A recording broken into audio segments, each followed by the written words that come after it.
That is already a lot of cards in the discard pile there for Marco. Squawkabilly did get played. Okay.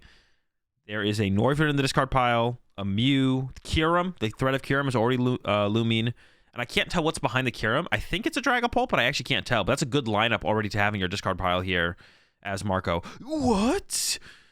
Vessel away, energy switch. What is in that hand? You never do that. Dude, now I want to know what the other card in that hand is. It's maybe just research. The other card in the hand might be, might just be research. It's 2-card hand, grass research. Okay. That's fair. Getting rid of an E-switch feels terrible, but that's fair. If your 2-card hand is now the grass energy go off the vessel plus a research, I can't fault him too much.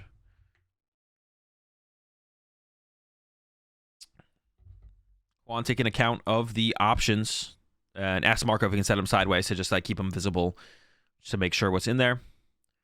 So it is Dragapult there. Kyurem, Dragapult, and Noivern are available. Does Juan play Manaphy is definitely a question here. Most people do not play the Manaphy in the Charizard deck. The kind of extension the Drago player has to do to make the Kyurem play happen on turn 2 does leave open possibilities on the other side as the Charizard player. So you don't have, you can kind of give them the Kyurem play and then still have options. We do see the Arvin coming in from Juan. Has a second Poffin in hand as well. So could get down like triple Charmander. And maybe even double Pidgey. And just literally have like, doing a little prize checking here. But yeah, you could put down double Pidgey, triple Charmander and be like, all right, you can't take away everything from me. You got to pick. And we see, looks like lining up Duskull and Pidgey. That would let Marco remove double Charmander from play. And there's no Radzar with an energy on bench. No, go with triple Charmander plus the Duskull. Okay, okay. I don't dislike this grab. I think this is, but it's still weird. You don't have the Radzar down still. But I guess if Marco went Kyurem, KO triple Charmander, Juan could respond with Pop Dusknoir or Radzar with 1 fire attack. Plus like maybe Iona or something. That'd be tough to come back from potentially as Marco. So I don't hate this lineup, I don't think. And then if Marco goes after Pidgey plus Charmander, you still have Charmander to work with. If you go after Charmander, Pidgey, you still have a Charmander and a Duskull to work with. So, and we know the Hawlucha is not a possibility here from Marco as well. So you can't do the Hawlucha play. So I wonder, the best play from Marco here, I feel like is attack, knockout, Charmander, knockout, Duskull from Marco. I think ideally you'd knock out Pidgey and Duskull with a Dragapult attack, but yeah, I think so. I think that'd be like the best one. The Kyurem play does not seem super good here. Ooh, a collapse from Marco. You don't see that all the time. There's the switch. We're still short an E-switch and a switch. There's the E-switch. We might see the Super Rod for the Mew and then try and Mew into an energy. Well, hold on. You got to Super Rod the Mew back first. Okay, Marco does realize it. Wait, my Mew is in the discard pile. And that's definitely what we're looking for off this Ultra Ball, I think. Now, is favoring to keep the collapse and discard the Ogerpon. Wait, is that an Ogerpon? That is an Ogerpon. I don't know if I like that. Why are we keeping... Maybe we're going to play the collapse here as Marco? I guess I don't hate that. Because even discarding Rotom here is unfortunate from Juan. Yeah, I don't hate this collapse. There... See? And even Juan's thinking about it. It's like, shoot. What do I actually discard here? If you discard the Rotom, you don't have access to Forest Sealstone. I do see Candy Charizard in the hand already, though.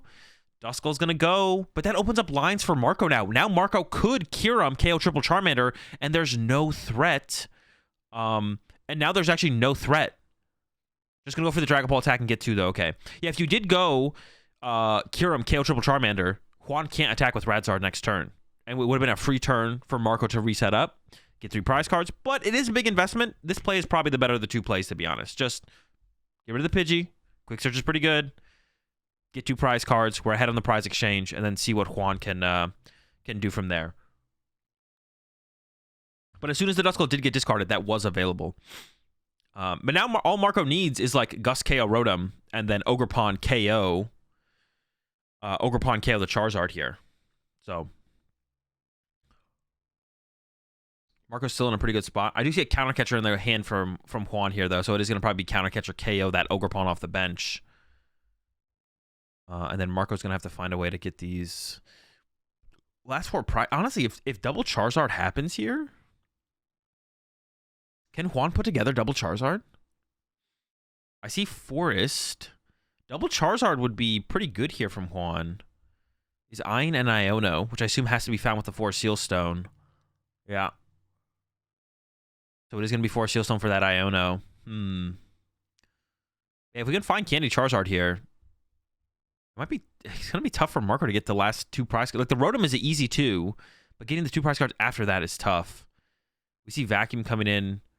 I actually don't like this collapsed bump here from Juan. You want to leave collapsed in play. You want to limit Marco's bench. This would be a really bad play here for Juan to get rid of collapsed. You definitely don't want to get rid of collapsed stadium here. Using the vacuum to thin it out of your deck here is definitely fine, but bumping the collapse makes no sense here from Juan at all. You don't need. Ooh, I like the mist. There's the counter catcher, and then here comes yeah. That was a terrible. Just get rid of your own Forest Seal Stone. Using the vacuum is fine to thin it out of your deck and thin out that other card. That's a fine choice there from Juan. But getting rid of the collapsed stadium is definitely a terrible choice. Marco's bench being limited to 4 is so much more beneficial for you as Juan. And the bench on the Pidgey I don't like either. Actually, if you're going to bench the Pidgey, the Mist Energy should be on the Pidgey here from Juan. Because now Marco can go KO Charmander, KO Pidgey, and then KO Charizard or Rotom to get the last couple prize cards here. So I really don't like the Pidgey bench there from Juan. I think you give up on Pidgeot at this point. And he's continuing to bench Pokemon. It was turning from a board state where Marco might struggle to actually find 4 prize cards to now Marco has infinite options for the last 2 prize cards. Rotom was always 2, but now it's like, all right, I guess I got options here now. I can KO so many things. There's so many things to knock out. Yeah, I don't like this choice at all from Marco. Yeah, and the Pidgey should just always get the Mist Energy, right? The Pidgey not having Mist Energy is definitely kind of criminal here. And there's even more options for Marco. Yeah, Juan could have set up a really cool board state where it made it hard for Marco to actually get the final 2 prize cards. But now it's like, especially if like Marco can find some Ogerpons and like get double Ogerpon down this turn with 2 grass or something. There's a Squawkabilly reset to give another bench space as well. Yeah, Marco just need to find some pawns this turn and like get those on the bench. Okay, there's no boss here from Marco, no boss option. So Marco is attacking through the active. Now, we could see Ogerpon still happen here, and we could see Ogerpon KO the active Charizard here, which would probably be ideal for Marco, to be honest. With all these other prize options on the bench, I think Marco just going Ogerpon KO active would be ideal, and can definitely pull it off. I see Nest Ball and Ultra Ball in hand. The problem here for Marco, actually, is there's 2 Ogerpon in the discard pile. My assumption would be that Marco only plays 3 Ogerpon. I don't know how you fit a 1/1 Noctowl and 4 Ogerpon, so there's no way there's 4 Ogerpon in this deck for Marco. That'd be absurd. So we might have to see Marco use Legacy Star first here to recover Super Rod, and then Super Rod the Ogerpons back to the deck. We did see Marco do a quick count of the discard pile, and then now we see an Ultra Ball. Pheasant Dippity is also a big hit this turn as well. You definitely want Dippity. He is eyeing up a second Drago here. Now going back over to the Dippity, and then here comes a Nest Ball as well for a Drago. Okay, so we're going to do a Drago attack here from Marco. What is the best Drago attack? And now we see Dippity for 3.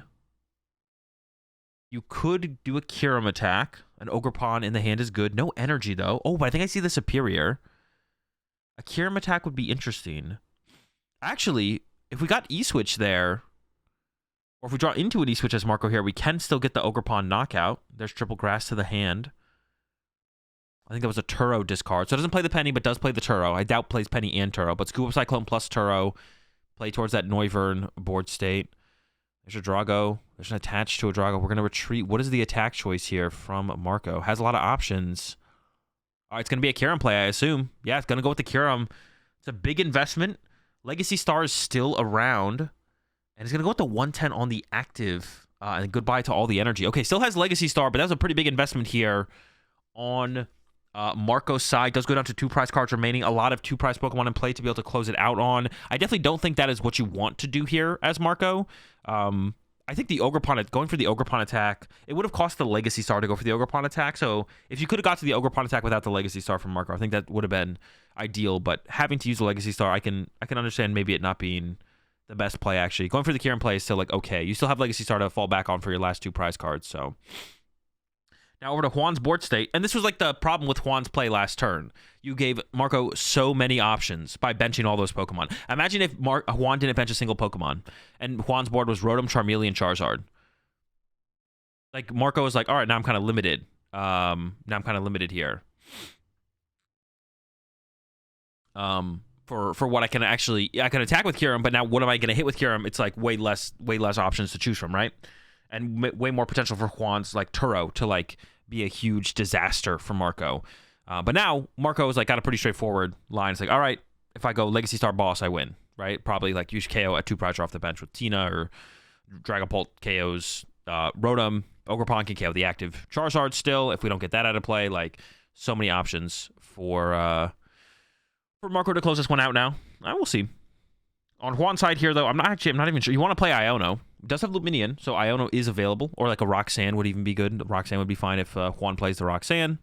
We should at least have an Iono left here for sure as Juan. And then Knockout active, remove the Legacy Star is...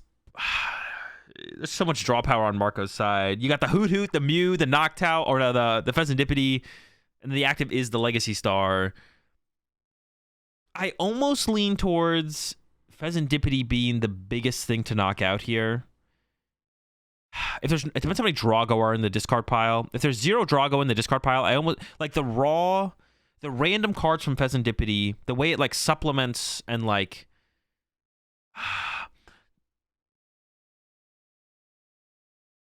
oh, it's tough. The way it like builds towards your options almost feels like the Dippity is like the more important thing to KO here. And we do see Juan retreat to the Charizard here, which currently can't KO Drago. And not taking a KO this turn would be fine if you had Duskull in play. Honestly, maybe the best play here would be... Oh, wait, I think maybe there's a... No, maybe there's not a counter catcher. Because you're just giving like Marco +1 turn to like set up to close out the game. If you don't take the knockout here, and there's a Dippity for 3... I probably plays Defiance Band. I would assume Juan plays Defiance Band, but as far as I can tell, drew nothing. So I think it's just going to be a pass from Juan. Rhodey for 3, yeah. But even if you draw just like a Fire Energy there, Marco's like, okay, you punch my active for 250, but you don't have Duskull in play. Who cares? Like, this isn't... Who cares? Okay, should be a pretty straightforward close out here from Marco. Actually, no, because Prime Catcher's not available. I forget, Marco does not play Prime Catcher. It's a pretty big deal. The hand for Marco, I believe, was Ultra Ball, Nest Ball. Oh, did just already play the Ultra Ball. I was actually trolling. And I think Marco probably should have game here. I think we're just going to see hold this, use Mew, get Vessel. There's got to be like some kind of boss E-switch. There's boss. Like, there has to be a way for Marco to win this turn. Between the Owl and Legacy Star, there has to be a way to win. Scuba Cyclone could get involved as well to like move the active, I guess, and then play boss. There's a lot of energy in the deck. Searching out Vessel E-Switch. Once again, Legacy Star is still available. Unless I'm tripping. I'm not tripping. It is still available. Marco doesn't want to misplay, though. Piecing it together. All right. Double E-Switch. Double E-Switch to the active. Boss Legacy Star. Just showing that it's all there. Let's clean it up. Let's go to game 2. Game 3, actually. We are going to game 3. All right. Yeah, I think really poor bench management from Juan in that game, for sure. That was like the big thing. Marco had a lot of attacking options throughout the game, and I think probably made the correct choices. Dragapult as the first attack. Could have gone with the Kyurem KO Triple Charmander. That would have been interesting. But I do also just like the Dragapult. Just draw 2 prize cards. Don't draw prize cards too quickly to turn on the Radzard. But you could have locked out a turn there as well. But then you have to like reset up after the Kyurem, which can be annoying, especially if you get Iono'd. So the Dragapult attack there is probably the correct play from Marco. Then we went with the Kyurem. After Juan went wide on the board, we took advantage of that as Marco went with the Kyurem play. Got some more prize cards, got down to 2. Then we close it down out there. And then yeah, Juan going wide on the board, I definitely didn't like that. Should have kept it small. Made Marco really have to potentially work for those final 2 prize cards, because like the Rotom was kind of always chilling there as 2. But then after Marco KOs the Rotom, if there's just 2 Charizards in play, it's like, well, this is awkward. And then the retreat into the Radzard from Juan was also... I mean, maybe Juan didn't really have a better play, though. But, like, you're never... I guess you have... Maybe... Now I'm thinking about it. The more I think about it, like, if Juan leaves the Charizard in the active, you literally lose to Ogerpon. So you kind of have to retreat to Radzard. And then you have to hope off of your Iono Pheasantipity you get Energy Defiance, to be honest. So yeah, the Radzard play from Juan was actually correct, probably. But It looks bad, but it's probably the correct play because the other play you almost always lose with how much draw power Marco has on board. So that's probably correct. Hey, do they have? Is this table that they're using? Is this the official streaming table? Because they have like the same price cam stuff too. I feel like this is literally the official streaming table. I wonder if TPCI sent it to them to use or something, or maybe they got an old, or maybe they have an old one that they're using. Because I'm pretty sure it's the exact same table. So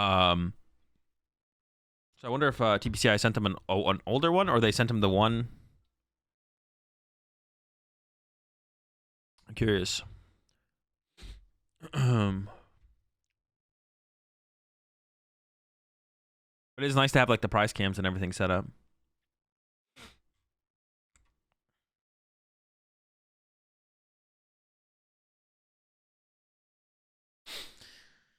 Dude. All right. So you go first in this matchup, obviously. Juan goes first. Double Poffin Rotom. I see a candy in hand already as well, bro. This is like an absurd start. This is like disgusting. Dippity. Yeah, the prize cards for Juan are also like almost bad, but just, I mean, it depends how many Charizard Juan. A Pidgeot and a Charizard being prized means it might be hard to pull off the turn 2 combo because, oh, there's already a Charizard in hand. Never mind. Because you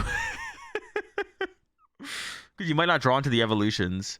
I see. Ooh, double candy. I think there's double candy for Seal Stone in the hand here for Juan. So Marco doesn't know it, but it would be really good if Marco could find a Iono. It's just going to be the research, though. Does have the 2 energy on the Drago. I see a Scoop Up Cyclone in the hand and another Drago V. But we could see a pretty ridiculous turn 2 here from Juan. If you leave oh man, this is tough for Marco. He's going to pick up the pawn and pushes up. Yeah, is respecting the threat of the Dusclops or Dusknor. Pushes up the Drago with no energy on it. Has Squawkabilly. And it is going to come down. Vessel away the Tina first. I don't think we're going to see any energy grabbed here from Marco. We've already attached for turn and used our pawns on board. So probably just going to grab 0 energy and then squawk away the rest of the hand. We'll see, though. Yeah, pretty ridiculous initial draw from Juan there. The hand is good. No Iono came down as well. There's an Ultra Ball in the hand as well. Oh my gosh, dude. Canceling Clone, obviously no value. And then there's the Billy for 6. Looks pretty good for next turn. Is already actually eyeing up this Ultra Ball use. It's just going to pass, though. All right, the question is not, is Juan going to have a good turn? The question is, how good of a turn is Juan going to have? There's an Arven in the hand as well. Oh my gosh. It's about to be disgusting. Looks like maybe initially eyeing up the Candy Charizard. He's going to start with that. Okay. Run through the deck real fast. Make sure everything is there. Calculate, put everything together for the play for the turn. We got it all, though. I mean, I think Juan could literally do anything that he wanted to this turn. The question is, will he make the right play? And honestly, what is the right play here for Juan is a question. It's one of the cleaner looking SBE streams, to be honest. Yo, what's up, episode? Yeah, it is. They put together a pretty good stream here, to be honest. Definitely cool to see. Eyeing up Countercatcher Defiance. Dude, KO on the bench Drago is criminal. If we can go Dusclops, 50 on the active, Countercatcher Defiance Man KO the bench Drago. Holy. That is disgusting. Plus Candy Pidgeot. We want to get Candy Pidgeot involved as well. Let's not forget about Candy Pidgeot. That's our guy right there. And I think we have it all. I think Juan literally has. So we can go Ultra Ball for Candy Pidgeot. Pidgeot finds Duskull or Dusclops. Evolve to Dusclops. Pop Dusclops, 50 on the hour active. Arven grab Countercatcher Defiance. And we see the Arven going to be the lineup first here. Goes for 4 Sealstone counter. I don't think we need the Forest here, though. Unless I don't think we need Forest here from Juan. Unless Juan doesn't play Dusclops. Do most people play Dusclops? The 4 Sealstone, I don't think we need. I think Juan is, I think the 4 Sealstone is actually just going to be wasted here from Juan. We could get the Defiance here, I'm pretty sure. Wait. Yeah, we could. It's not going to be a throw here from Juan. Juan is just going to, like, overextend a resource, basically. Yeah, Dusclops is there, so we don't need 4 Sealstone. We could just get the Defiance, and you can go Ultra Ball for Pidgeot. Ultra Ball for Pidgeot, Candy Pidgeot. Pidgeot, Quick Search out Dusclops. Arvin finds Defiance Countercatcher. So what we're going to see here from Juan is Juan's going to grab 4 Sealstone, and then 4 Sealstone for Defiance ban, effectively. Yep, all right, so there's the mistake there. So we basically waste our forest as Juan here. I wonder when, or maybe we do have double Ultra Ball. If Juan could use maybe double Ultra Ball here. There's the Pidgeot. Yeah, so we're gonna waste our 4 Sealstone here, basically. Yeah. Well, no, we have Ultra Ball. I guess we could Ultra Ball for the Dusclops. There's the Quick Search, and there's the 4. Wait, did Juan realize? Yeah, Juan just realized. Wait, I just 4 Sealstone for a tool card. Dude, that is so funny. Now he's like, this can't be right. What am I doing? Wait, why? What? Now it is correct though. I think it's correct to actually do the Defiance Band combo here because you want 50 on the active Drago. Popping Dusclops to the active Drago and then Counter Catcher KO in the bench Drago sets up the next Drago to be KO'd. But now Juan is second guessing the Defiance Band grab, but it's still correct to get the Defiance Band. Now he's going for Charmeleon instead, but now what we're going to see is Juan is going to pop the 50 on the bench Drago, bring it up, KO it, but then the active Drago has no damage on it. That's so funny. That's so funny. Juan's like, this can't be correct. Why would I ever use 4 Sealstone to get a tool card? I would have just gotten the tool card off of my Arvin. So this can't be correct. So I'm going to go ahead and take this back. But it is correct, I think, to get the Defiance Band here. Because I think the 50 damage on the clean Drago is really, really beneficial. Because then you can KO that Reggie Drago. Because, like, now Cifuentes, Marco could go Tina KO Pidgeot. And now your... oh, no, if you go Tina KO Pidgeot, you do still get the return KO with the Defiance. Maybe this is fine. Maybe this is fine, to be honest. You draw 3. Defiance would still be active at that point. Well, hold up. This does let Marco go... Boss KO Charmeleon, though, and then be safe, right? Now Marco can go, okay, cool. Boss KO your Charmeleon. And I drew 1 prize card. You can't KO my Drago. I'm safe. But if you put the 50 on the active, you'd be like, all right, nah, your Drago's dead, right? But yeah, because we didn't take the Defiance Ban, because Juan second guessed the Defiance Ban there, we do end up in a situation where there is a clean Drago in the active here for Marco, which is what Marco wants, a clean Reggie Drago. This gives Marco the potential, I feel like, to actually get back into this game from a ridiculous start from Juan. Even has the Iono to go with it. Now, Marco does not play Prime Catcher. Like KO Pidgeot here with what's it called would be pretty good, but Marco plays the Scoop Up Cyclone, so that's not possible. Immediately into the V-Star off the Iono. That's not what you want to see there. The Mill on the 7. Ooh, Superior and Super Rod. Immediately lines up the Superior as well. I do see an E-Switch in hand, so did have the E-Switch. Is there a fire? There is the fire in the discard, of course. And it's going to line up that Scoop Up Cyclone. Okay. Feels bad, but it's maybe not terrible. Billy gets picked up. Just remove that liability. So that way, this way Juan can't go KO Ogerpon, KO Billy to win. But that means Marco has to come up with some weird, like, spread game plan. What are we doing here? I don't even know. Let's see how this plays out. I'm actually not even sure what the play is to get Marco back into this. How do we get Marco back into this game? I'm not sure. We did... Our Drago survived, which was a big part, right? Our Drago's alive. How do we get back into this? We could go with the Dragapult attack. 200 on the active. Spread 6 to the Pidgeot. Counter Catcher or Boss Pidgeot do 200 to the Pidgeot. 6 to the Charizard. Assuming our Ogerpon gets KO'd next turn and our Drago doesn't get punched. And then after that, we could go KO Rotom, Hawlucha. No, still not enough damage. Yeah, but there's the 6 to the Pidgeot. And also, Juan still has Mist Energy to protect from any kind of, like, spread closeout shenanigans as well. This is, like, pretty bad for Marco. Like, this is... it's pretty tough. I don't know. I don't know how you come back from this. This is pretty tough.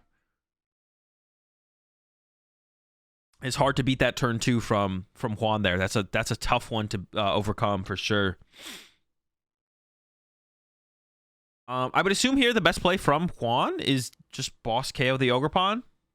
Punching the active is what Marco wants. Marco wants Juan to punch the active Drago and not get a prize card this turn. That's what Marco wants to see. So from Juan here, I mean, I feel like you got to be like, okay, I'm going to get my 2 prize cards. I'm going to gust up your Ogre Pawn. I'm going to get my 2 prize cards. We'll see here. Also, another thing to point out here as well, like, through that whole sequence as well from Juan, like, we talked about the difference between the 2 choices Juan had available, Evolve to the Charmeleon plus the Defiance Band, but the sequence that Juan ended up taking did burn the 4 Sealstone. Now, Juan wouldn't have had 4 Sealstone in play on Rotom if we had got Defiance Band instead, but it turns Arven into such a more powerful card as the game progresses. Now that it's kind of taken away from Juan. Juan doesn't have the power of Arven for item card plus 4 Sealstone into combo piece. We see the Turo come out here from Juan, actually. The reset, I guess that's maybe okay. If you are going to punch into the Drago this turn, the Turo reset is not terrible, right? The Turo reset is actually not terrible here. I think this still seems pretty good here. Let's see. On Marco's side, though, now, if Marco can get Boss Hawlucha, boss up the Rotom plus Hawlucha KO Charmander, that seems pretty good. That gets us 3 prize cards. We go down to 2. Getting the other threat of another Drago in play is going to be tough, but if we can threaten Ogre Pawn plus Radzard, Radzard can KO Pidgeot at this point towards the end game, and Ogre Pawn can threaten the Charizard, so there's 2 things that could get KO'd here. But can Marco even find... Dude, this is why Scuba Cyclone is so bad. Like, this is why Scuba Cyclone is so bad. It's...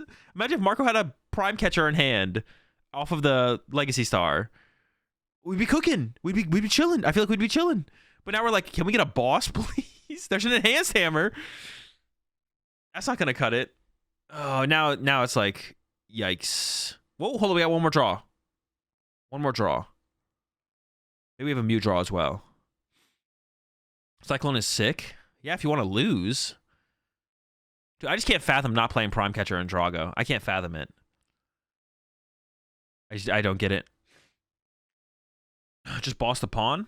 No, I think the Turo play from Juan is reasonable. The Turo play from Juan is pretty reasonable here, to be honest. You don't overextend your boss if you only play 1 or if it's prize or something. All right, Ultra Ball coming in, getting rid of double Nest Ball. Oh, do we not have a Dragon Ball in the discard pile? There's the Hawlucha. There's the Hawlucha. Oh, we maybe didn't have. We have another Ultra Ball coming in here, though. Get rid of the Dragon Ball, get the Hawlucha. We don't have a Gust this turn, though. So we could KO the Charmander here as Marco. But it's not enough. It's just not enough. This just isn't enough. You get the KO on the Charmander, but you're punching the active here. Punching the active isn't good enough. You switch. Is there a counter catcher to get? Maybe there was. Is there a counter catcher in here? The only way I could fathom playing Scuba Cyclone is if you play counter catcher. Personally, like that's the only way I could ever understand it. Maybe Marco does have the counter catcher, but didn't Ultra Ball for Noctowl to go get it. So I assume doesn't, and we're just kind of going through the process here of we're gonna Dragon Ball punch. We're gonna punch the active and KO Charmander, and then the follow from Marco has to be. Oh no, we're not. Just knockout for 2. Oh, but this feels... I mean, now what do you do, though? Doesn't Juan just go Charizard, Radzard? How do you beat Charizard, Radzard here from Juan now? It's not beatable, right?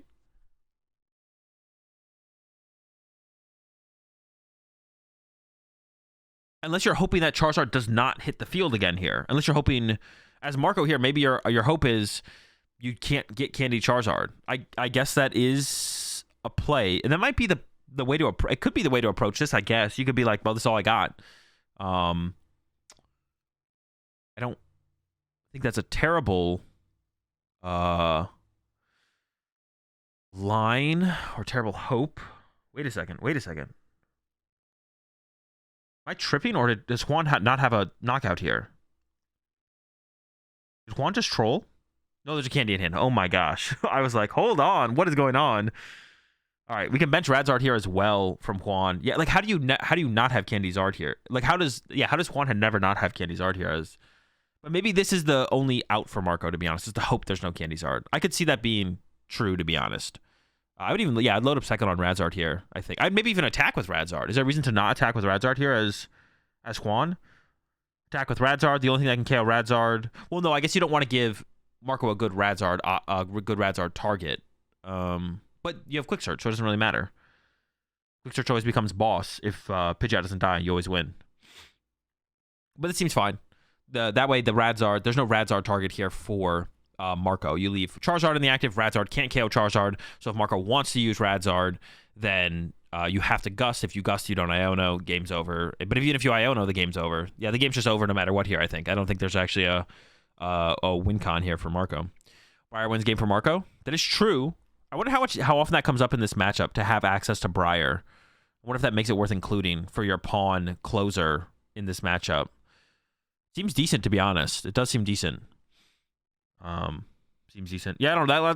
The play on the last turn for Marco seemed questionable because I feel like if you had gone punch the active with Drago, there was an well, actually, I don't know if Marco plays Radzard. See, that's the thing. I guess I don't know if Marco plays Radzard because if Marco had gone KO punch the active, KO the Charmander, you could have gone Radzard plus Iono, KO the active Zard that was damaged on the following turn.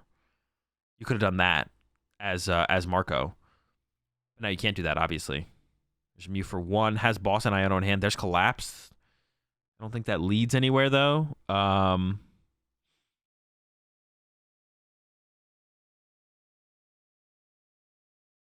Collapsed, Iono, Boss. Collapsed, Iono, Boss. Collapse does nothing to prevent win conditions. You can't even... If you Boss Radzard, Radzard can literally attack. Yeah, there's no win... Yeah, you can't win this turn as Marco, and it's almost impossible to stop Juan from winning next turn. Let's go for the Boss on the Radzard. Retreat into Drago.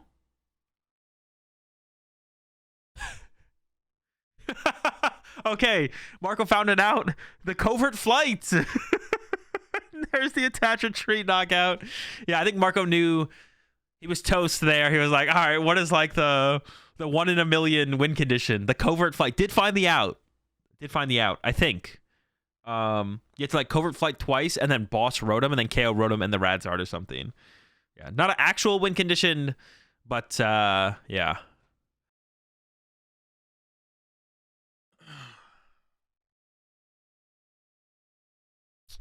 All right, here we go. Lugia versus there's an Ursaluna out there. Oh, but it's not. We saw the prize cards. It's probably Terrapagos. People forget TPCI is a private company sometimes. Yeah.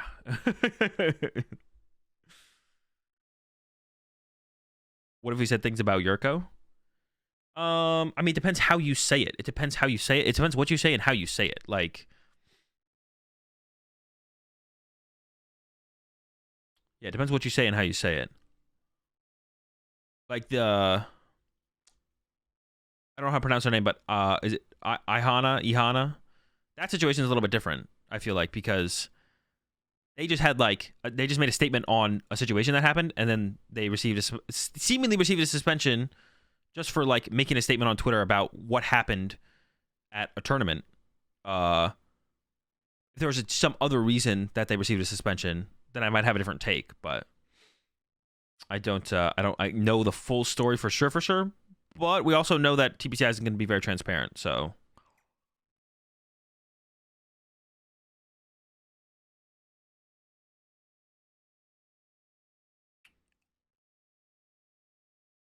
That's like a problem as well. We know TPCI is not going to be transparent, so what do we have to go off of? Kind of only can go off of what players say, right? All right. We do have Yurko. Literally won a regional last week. Was it last week or the week before? Yeah, literally last week, right? Yurko literally won Joinville regionals last week. Back at it again with the Lugia here at the special event. Damien over here is playing Terrapagos. Writing down the prize cards here real quickly, and we'll see that Fan Rotom. An unfortunate starter here for Damien. Remember the announcement of TPCI making announcements? I remember. Yeah, starting up the Ursaluna in this matchup is pretty bad. You definitely don't want to open the 2 prizer. Now, there is no Minccino on the bench for Yurko here. And actually, I don't think Yurko played, and I assume Yurko is probably just playing the exact same list from last week. I don't think Yurko played Weird Ear. I think Yurko plays 2/2 Rat, no Weird Ear. So with that in mind, the Ursaluna is surviving this turn, for sure.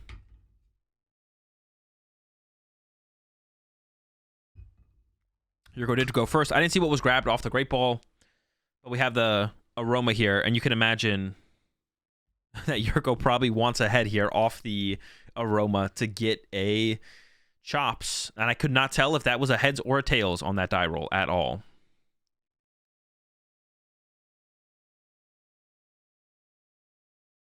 Are these guys sponsored to play? I don't see them being at every event like this otherwise. Some players are sponsored, but sponsors usually are not like your main source of funding of your trips. Almost never comes from sponsors. No player almost no players are getting fully sponsored to go to events. They're making their own way. And one of the things that fuels theoretically like top players in the game is literally just placing well. If you do well, like Yurko literally just won $10,000 last weekend, so that theoretically should basically fund his whole season of trips. Like if you be reasonably frugal with travel, like if Yurko goes to a lot of events as well, Yurko like $10,000 probably could fund Yurko's whole season. Like that would be enough to fund like my whole season pretty much. Would be like 10K. That'd be close to enough to fund my whole season. And I think like last season I went to more events than Yurko did probably. Placing well, lots of ramen noodles. No, it's not that. It's not that. Like, if you place well, you're good. If you place well, you're good. You're not like it's not that. Yeah, it's not that kind of situation. If you place well, you'll be all right. There's a decent amount of money in like Pokemon funding. Brent just posted a video on how he plus 30K last season on Just Winnings. There you go.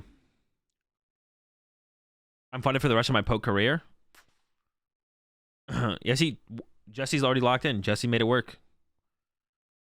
Lose your winning in ice soup for you. Bro, if you can't turn a top 8 placement into a decent funding for a couple events in a row, bro, you're trolling. Well, yeah. And listen, if you're not placing at the events, then yeah. Players fund their stuff in different ways. People have a lot of different situations in life. Some of the sponsors, some of it's being like some players fund their trips through just like repeated placements. There's the Ogre Pawn. No chops, and there's no chops in the discard pile here either. No chops in the hand, and it looks like I read the wind angle here for Yurko. So it has to be Aroma heads into a chops, so you can actually discard it. I can't tell what that is. I couldn't tell you. We'll see if we pass dart. It was the chops. I think there's a nest ball in hand as well. The threat of this Lugia getting one hit KO'd right now is probably not super high, but it is possible. So I assume we're going to see the nest ball from Yurko here to get a backup Lugia, but we'll see.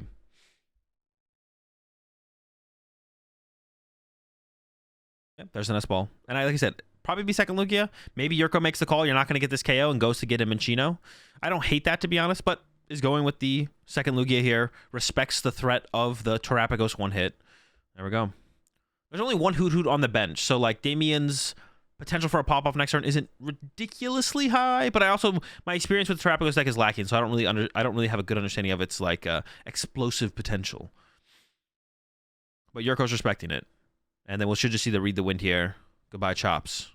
There it is. Goodbye chops. Yeah, another hurdle that Damien would have here is the Ursaluna is in the active, which is definitely another hurdle here for Damien to have to potentially get over. But there's a lot of basic Pokemons in Damien, a lot of basic Pokemon in Damien's hand there. Terapagos with the energy already down. We got a Duskull as well. Does play the Regidrago, it looks like. Ooh, I think we're out of gas in this hand, but does have the Iono to go for a refill here. Yeah, is playing a Regidrago build. Duskull is established. Is short a Stadium, a Switch card, and 3 Pokemon. So the main thing for Damien to find here is Noctowl. The main thing for Damien to find here is a Noctowl. There's a Stadium. There's a Poffin. No, I don't think Noctowl, but I can't. That's a Hoot. I think it's going to be a pass here from Damien. Once again, though, Yurko did not get down. Yurko does not play. Well, let me check, actually. I'm just going to assume Yurko's playing the same 60. Yurko does not play the Weird Deer, right? No Deer for Yurko. Yurko does not have the Weird Deer. So once again, this Ursaluna can't be KO'd from Yurko this turn. It could be punched and then 2-hit KO'd with hands, potentially. Or even cleaned up later on with a Ogerpon, a Wellspring Mask Ogerpon knockout. Yurko still has to worry about getting second Arcaps in the discard pile, though. And Yurko's hand is kind of dead. Wait a second. We do have Lugia Boss. So there's no chop. The out to chops would be Jack, but Yurko does have Boss plus Lugia V-Star. So Yurko could just go attach Boss KO Hoot Hoot, which I kind of like, to be honest. But maybe it's just going to go for Jack for Read the Wind. I think there is the Boss play in hand, though. He's going for the Read the Wind angle, though, it looks like. But I think Yurko's deciding between those two plays right now. Jack's been played, though, so we're locked in on Read the Wind now.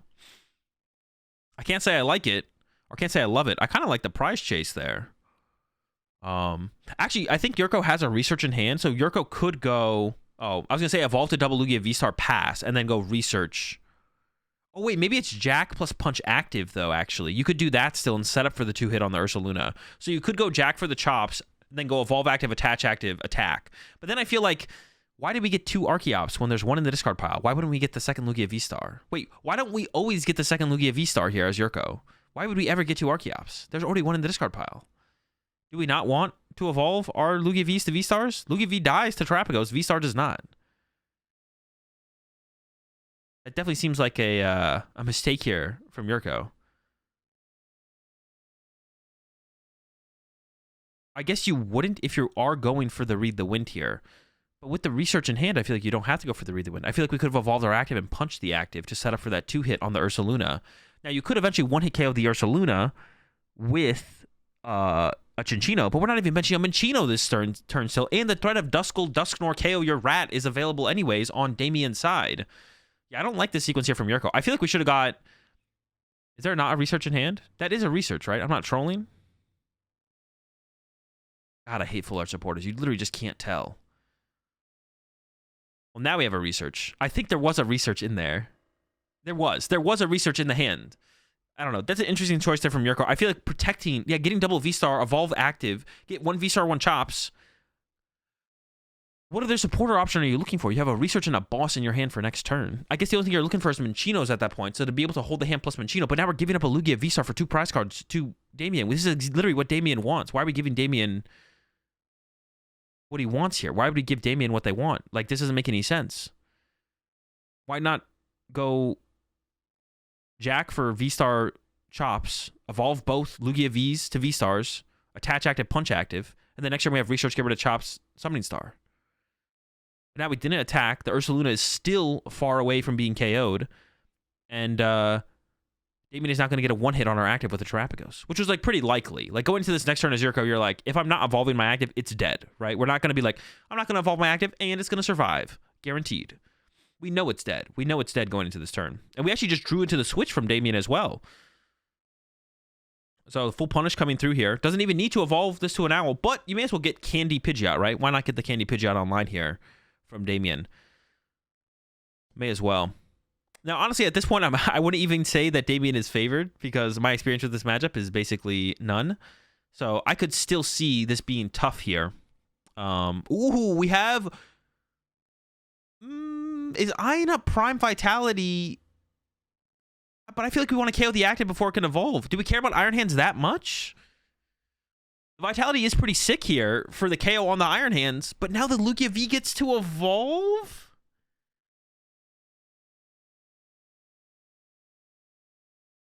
And get out of range? But I guess the Hands doesn't get to draw 2 prize cards. But now we don't get to draw 2 more prize cards as Damien. I'm torn on that play from Damien, to be honest. Because now the Hands... Yurko doesn't have the Hands option. So we take away a 2 prize option from Yurko. There's the boss on the Dippity, though. I'm trying to think if I like that play or not from Damien. I kind of just like KO Lugia V, and then we have the option of KO Hands, right? I wonder if we also could have not benched Pheasantipity as Damien here. Benching Pheasantipity is definitely incorrect. If we could have filled our bench with something else. I don't know. I don't remember the... But the Pheasantipity came after the research, right? We shouldn't have benched Dippity as Damien. That was definitely a mistake as well. I might go back and look when that was, actually. Maybe after the game, we'll look back at that. So yeah, now Yurko gets the boss KO on the Dippity here. Double chops coming in to load up the Lugia. 2 mists. And then I assume a gift. I don't even know what else you get here. A gift and a V-Archer. The other energies don't really matter. And this is where the lack of Weird Ear, we definitely are seeing how board states can get awkward with lack of weird air. Like Yurko is running out of ways to take big one hits. Yurko is running out of ways to take big one hits.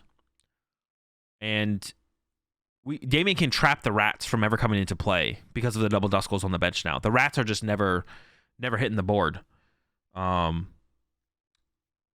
anymore. There's no way they will ever hit the board anymore. We just trap the rats for the rest of the game. And we have all this energy that's super safe on Yurko's field as well. Like we have all these energies on the Lugias, and they're not going anywhere. There's the stadium bump. So now we got to get rid of all of our Pokemon here as Damien. Got our 2 prize cards from Yurko. The Ursaluna being prized is actually kind of a big deal. And yeah, now what do you do as Damien here? I guess you go after our chops, right? Don't you just want to take... You probably just want to take a knockout here.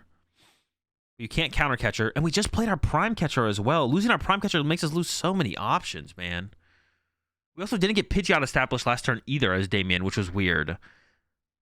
Because then we went for the Noctowl for the prime vitality, but we could have gone for like Candy Pidgeot instead, unless it was prized. And I will skip back to that real fast. Check the prize cards. Maybe, do you only play... No, you play more than one Candy, because you play Dusknoir. So, had Candy Pidgeot available... And did it do it? Which is weird. Chose not to establish that. Could have got Iono'd, and that would have been pretty bad to have lost that option. All right. Owl number 2 here. Is there some weird Dusknoir line here that I'm not seeing that we could go for as Damien? There isn't, right? Yurko plays Thornton for the surprise Cinccino. Oh, true. Yurko does play the Thorn. That is fair. We can't do it on the current board, though. We can't get a Cinccino established this turn. We'd have to have something on the bench on the previous turn. But that's the thing. It's actually, we don't have the possibility for Thorn into a rat, because the only Pokemon we can bench are 2 prize Pokemon. And if we bench a 2 prize Pokemon, Damien just kills it immediately. So there is actually no potential for a... There's no potential for a Cinccino play. Why do we go to 4 bench there? Because the stadium gets bumped, and then you discard your bench before you promote. So the active gets KO'd, we discard our bench, and then we promote. Go to 5 bench, promote. Our new active becomes one of our 5 bench Pokemon that we used to have because our active got knocked out.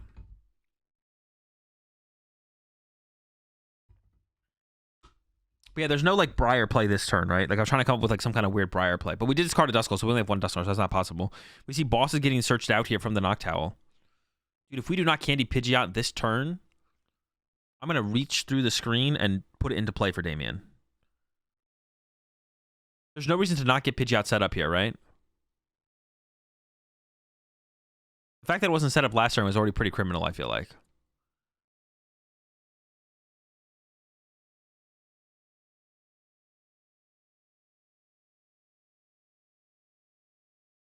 Boston Stadium here for Damien. I think they made a mistake when they put in Noctowl and meant you can only use...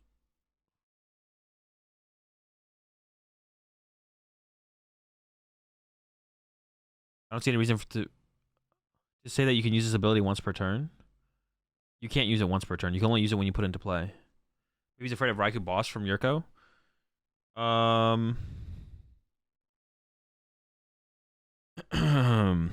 But then why are you benching Regidrago? That can't be the answer. You can't be benching Pheasantipity and Regidrago and be like, but Raikou Boss on my Pidgeot, though. So no, that's not why. Also, if we bench this many Pokemon, the Raikou can literally knock out our active. So that's still not why. Also, how would I rate this? Because like the other thing the other thing I want to make a statement on, but I don't even know if is like, Yurko literally won the regional last week. All you have to do is go on Limitless and look up Yurko's list. Like if you're not like, I think I put that expectation on Yurko's opponent to be like, you should probably just go look up Yurko's list from last week and assume that's probably what Yurko's playing here. So I would say, I think it's fine to put that expectation on the player here, to be honest. So yeah. Punch Lugia is so good because you just win. Punch Lugia.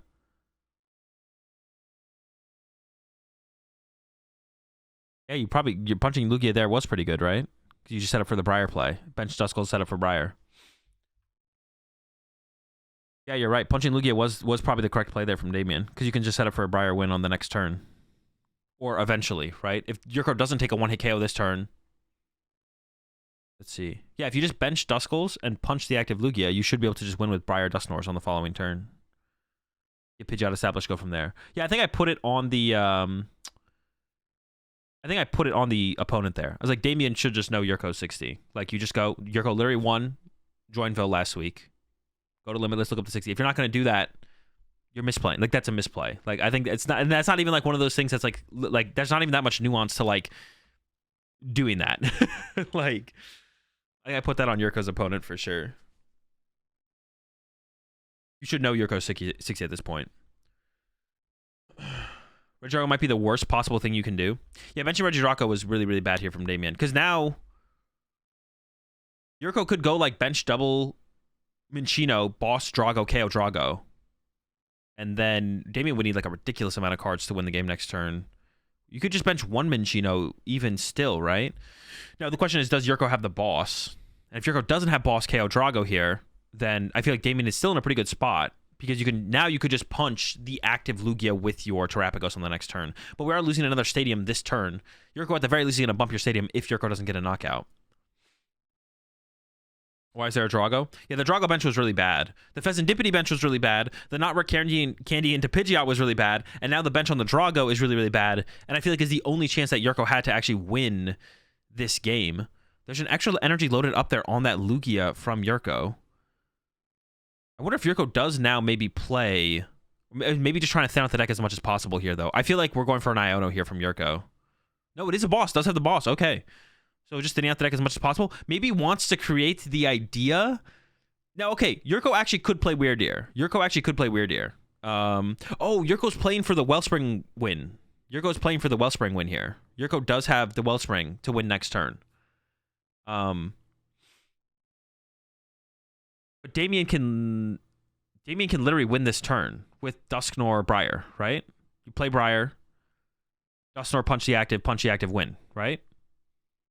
So this should be a... Maybe it was fine to bench the Drago, because if Yurko goes after it, you win with Briar, right? Maybe that is actually fine, the more I think about it. Yeah, I guess that actually is fine, right? Because if Yurko chases it, you literally win.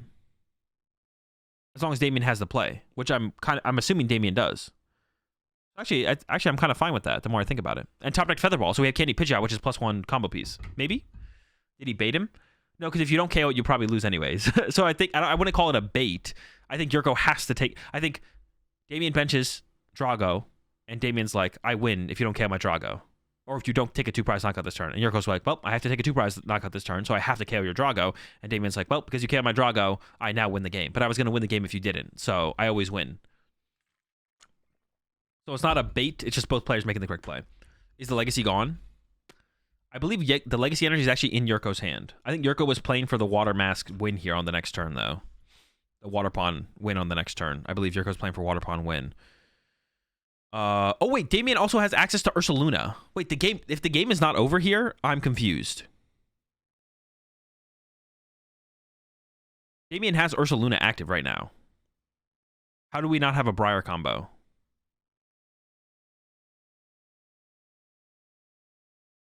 Oh, wait. Ursaluna is not a Terra Pokemon. I take it back. Do not listen to me. We have to do it with Terapagos. But we took Iono, so I assume we don't have the play. No Briar in Damien's list? No, there's Briar in Damien's list. You don't need a... Yeah. Damien plays Briar. The combo is maybe not available, which is possible. It's possible Damien doesn't have the combo available. We are benching the Drago again.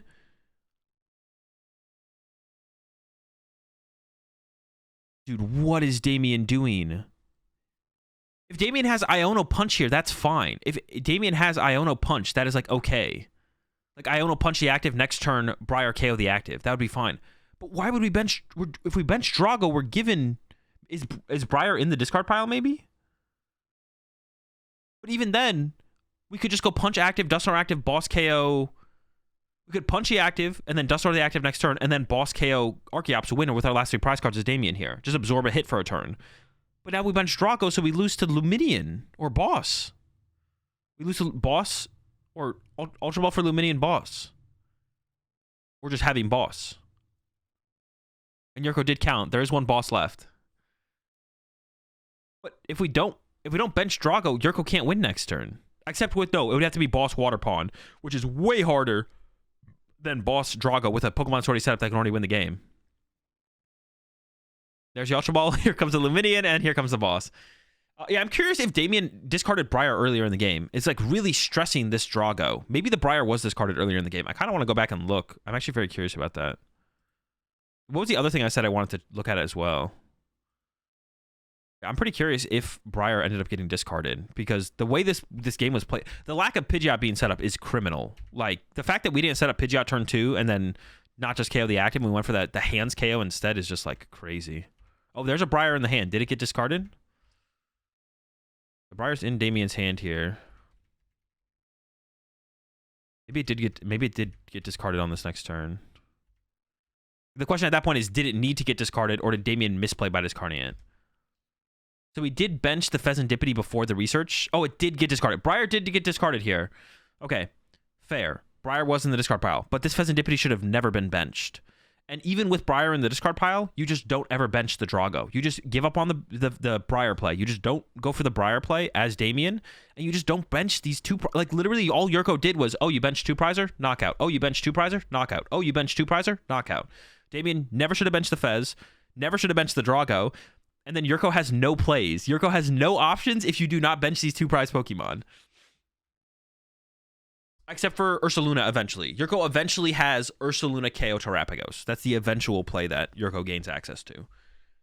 And the only other play Yurko has is bench Minccino, but you can match the Mincinos with your Dusknors. Every time a Minccino gets benched, you go Candy, Dusknor, knockout. And then you just you trap the rats out of play, and you kind of just go from there.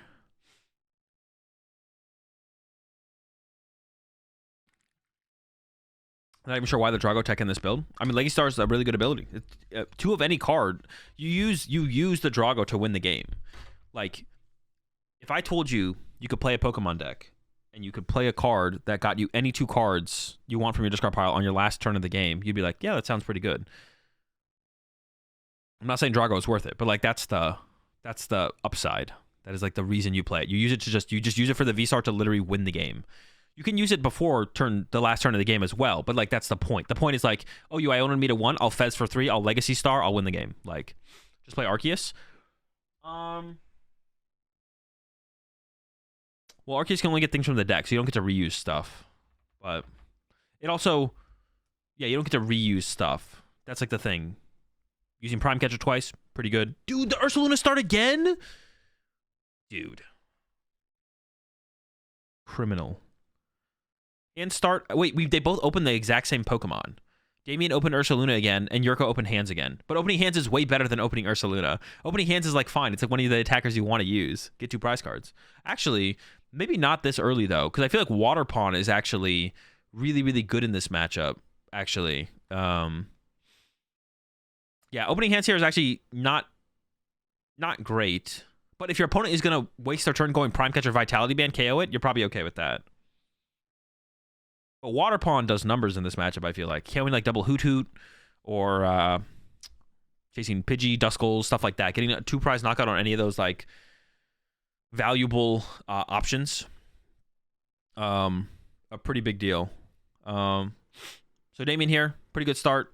He pretty much has the squad, to be honest. Duskull, Hoot. I don't know if we want Duskull over a second Hoot Hoot, to be honest, but it does give you the option to KO Minccino aggressively early on. Has Candy Featherball in the hand. Did we see the prize cards for this?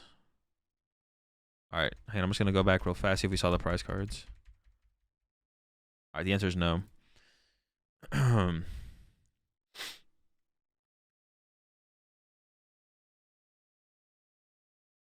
Oh, Yurko's playing a Nest Ball. I was like, why is that Nest Ball? I was like unsure if that was Yurko's Nest Ball or not, but it's literally on the other side of the field in like Damien's side of the field. Whose Nest Ball is that? Has a great ball in hand as well, but it's probably trying to maximize the odds of seeing the chops here.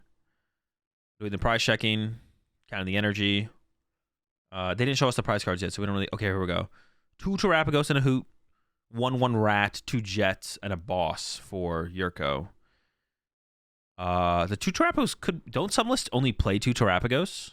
But we did see Damien search out of Terrapagos, so Damien at least plays 3. Probably only 3. If you're playing the Ursaluna, most people only play 3 if they have the Ursaluna, I think, right? Yeah, it does play 3 Terrapagos. Has the one on the bench. This means we can't create a...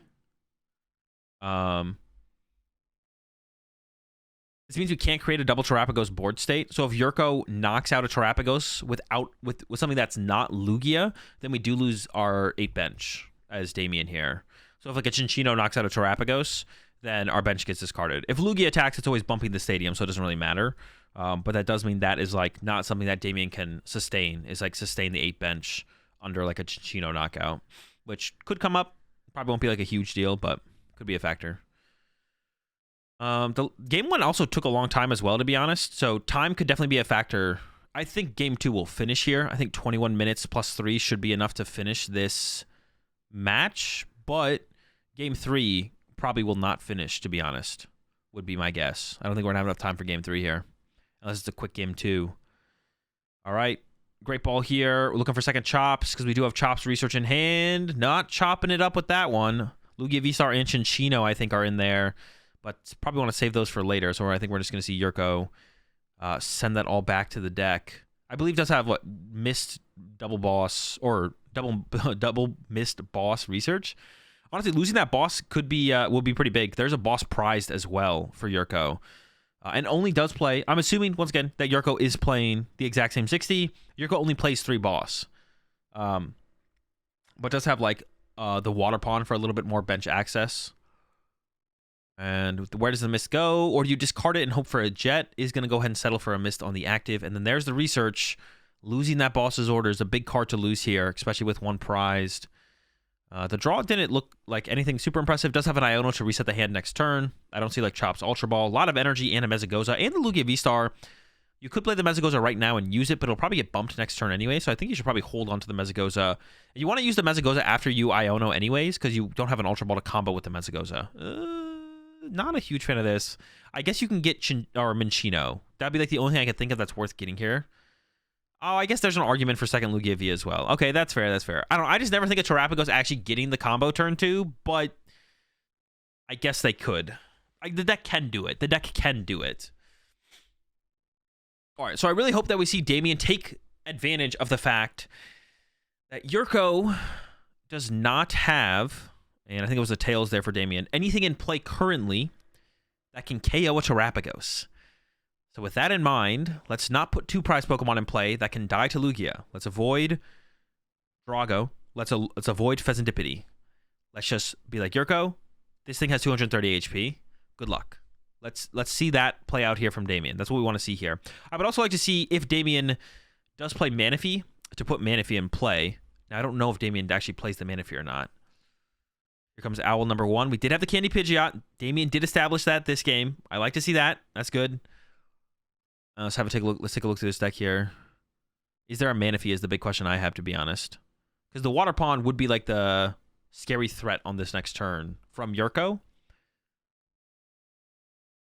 But I don't think Yurko would be able to take full advantage of it, to be honest. But that would be like the scarier of the threats possible. Also, another reason to keep the Mezagoza,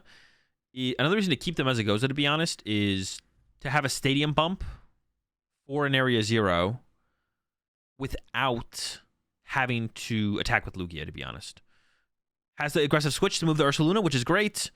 I guess Ursaluna is always an out, right? Ursaluna is always an out here for Yurko. Yurko can always go Ursaluna, KO Terrapagos. I forget about the Ursaluna. Yeah, forget about that one. So that is actually a thing that Yurko always has. But force that out of Yurko. Be like, if you want to knock out this Terrapagos this turn, you have to use your Ursaluna now. That's the only thing I'm giving you as an option here. Quick search is coming in. Now, I definitely would say here, as Damien, is you probably do want to take a knockout here. Could be the active with a Vitality Band, or something else. I did see a double turbo search out there. I see a Poffin in hand, but I don't think Damien has a knockout here. I think it's just going to be a punch. Definitely not what you want here as Damien. This gives a big opportunity over to Yurko to potentially take advantage of the Water Pond. If you have a Gust plus another way to get a Chops in the discard pile, you could KO Noctowl Duskull. Pretty chill. You could go Ursaluna KO active, although it would require 5 energy and most likely a Jet, so that's pretty unlikely. I do see Chops and Ultra Ball in the hand here for Yurko, so Yurko does have double Chops. The question is, what else is Yurko going to do this turn? I see Luminion. You could go Luminian for boss KO Duskull with the Iron Hands punch. Honestly, this seems like a pretty weak turn coming up from Yurko. I feel like there's nothing ridiculously strong as far as the options go here for Yurko. The Legacy Energy is definitely in the deck. But yeah, I don't see... This does not seem like ridiculously strong options here from Yurko. He's eyeing up a second Archeops here. It's interesting. Yurko really just is not putting the rats in play. Like, the rats are just not coming out to play, which is interesting. Because we already have Chops in the discard pile, if I'm not mistaken. So we could grab a Minccino here, and then Ultra Ball away Chops out of hand with something else. But Yurko is just not playing towards the rats at all. And I guess if you want to play towards the Thornton route, that is fine. But then you need to get the baby rat in the discard pile for Thornton later to turn one of your basics into a rat. But it's interesting. Maybe Yurko just thinks you can't put rats in play in this matchup, which it is possible. Maybe that is possible that you just don't want to ever do that, I guess. But weren't both Mincinos prized? Oh, was it not a Minccino Chinchino? Is it both Mincinos prized? Oh, okay. I thought we had Minccino prized, but it's Minccino. Okay, my bad. I guess I missaw. So it is the Ursaluna searched out instead. I don't know if we're going to use it this turn. It might be Luminian for boss KO Duskull here.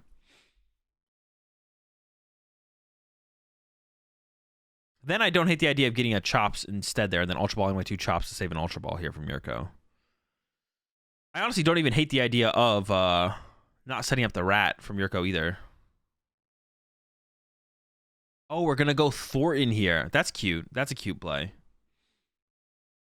It does... Damien can KO it now.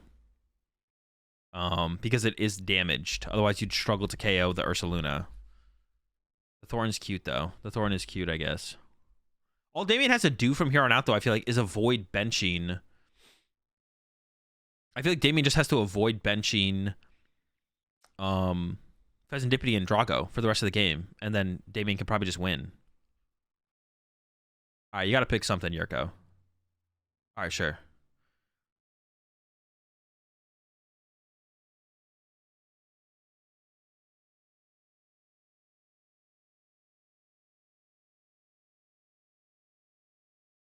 Alright, finally we're getting into the Summoning Star. Does it seem like slow play? He's playing pretty slow. He's taking a long time for this sequence here. And he's got it all mapped out. Like, he knows what he's doing here, as far as I can tell. There we go. Going for the Thornton.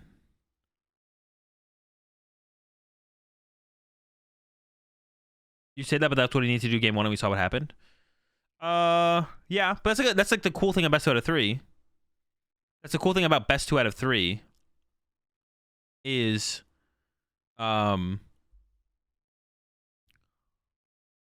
that we get to see players like potentially actively like learn as they go, which is like one of the cool things about best 2 out of 3. So Damien's understanding this matchup, theoretically, we can still call it out and call it misplays, right? We can still call out Damien's plays in the previous game mistakes, and definitely was throwing, could have played better. But now we can look ahead and now be like, okay, let's see what Damien does now. Now we're in game 2.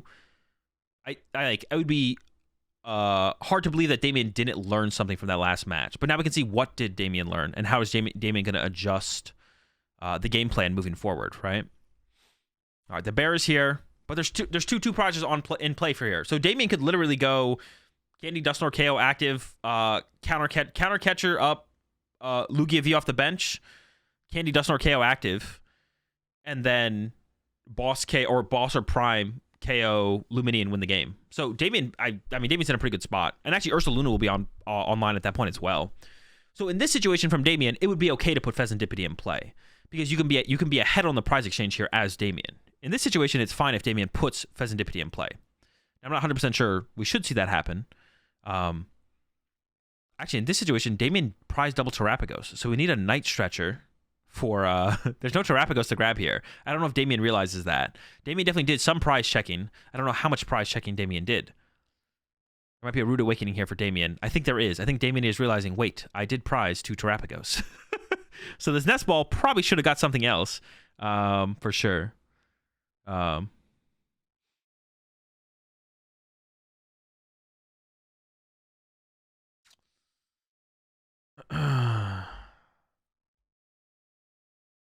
I mean, let's see.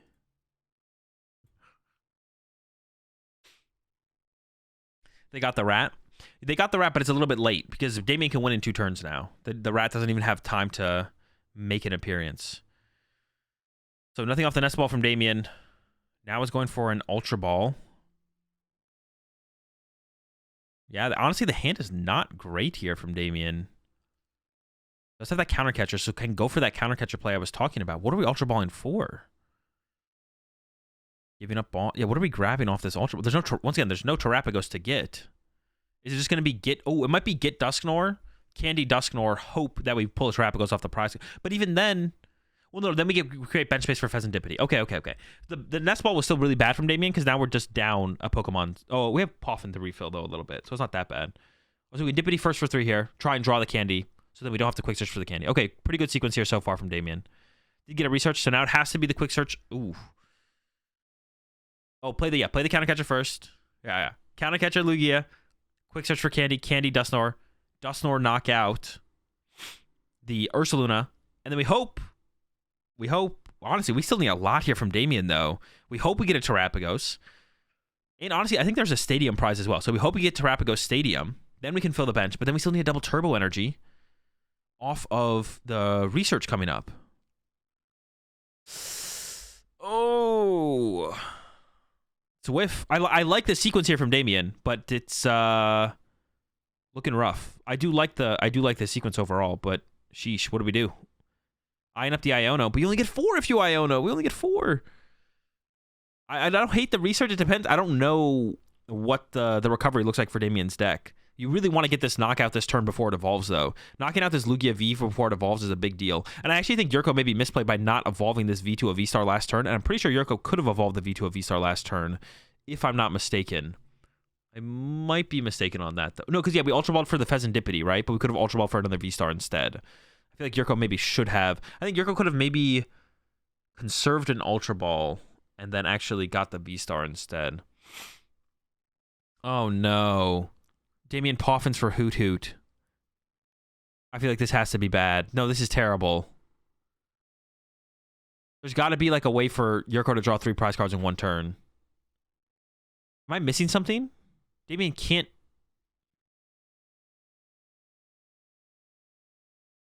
We can't even punch with Ursaluna.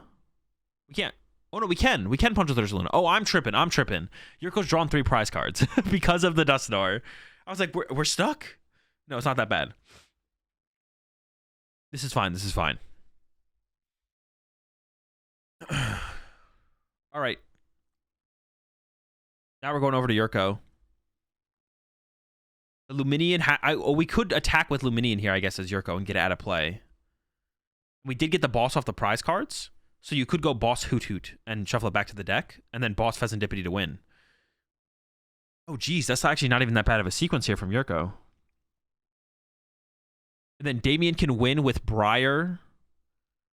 Damien can win with Briar Prime or Briar Counter, KO Chops with Terapagos.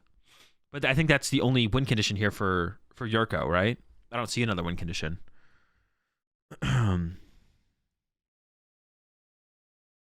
Could Yurko ever not draw a prize card and still set up game?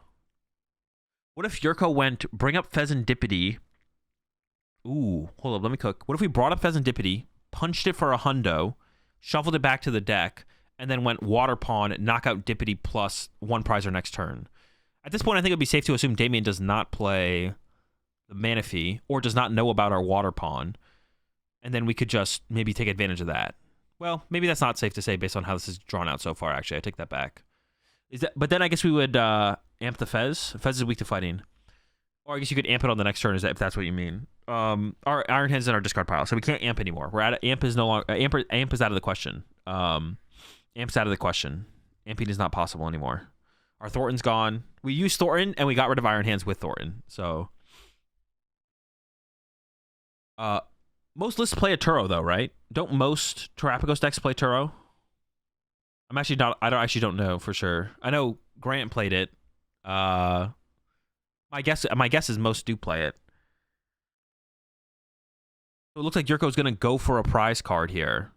with the Luminian. But this does open the Briar option to Damien. So now Damien can go Briar. Oh, we can't countercatcher, though. We have to Briar Prime. I see Briar in hand, though. It has to be Briar Prime. But I think Damien literally has game in hand if Prime is in deck. We literally have Stadium, Terapagos, Briar.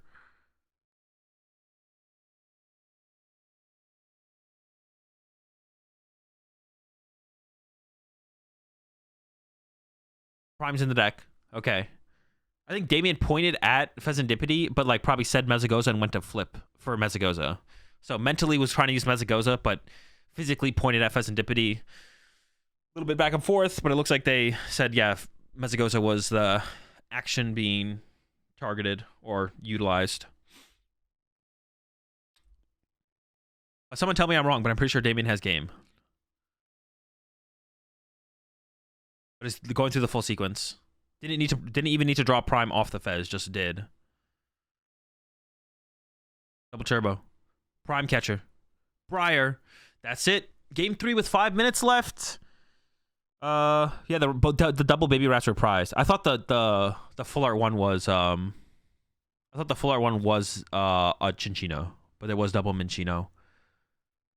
Which, I don't know if 100% would have made a difference, but definitely could. I think you want the rats in this matchup, probably. It's a one-prizer. Like, you force the Dusknoir to be, like, chasing after the one-prizers. Now, you can get to a board state of Serapagos where you lock them out of the rat potential, but, like, you still, like, force that back and forth, I think, as Yurko, if you can.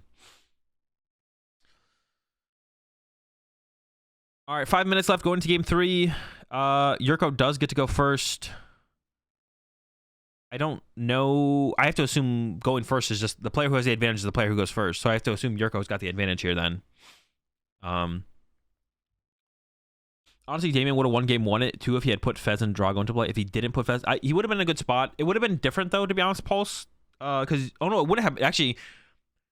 On Damien's side, you would be like, okay, if I don't put these in play, I force the Ursaluna. But Yurko's Ursaluna was prized game 1. So Yurko had no plays in game 1 if Damien did not bench the Fez and the Drago. So you are right. I think Damien probably would have won if Yurko... Damien would have won if he hadn't put the Drago and the Pheasantipity in play. He would have won game 1.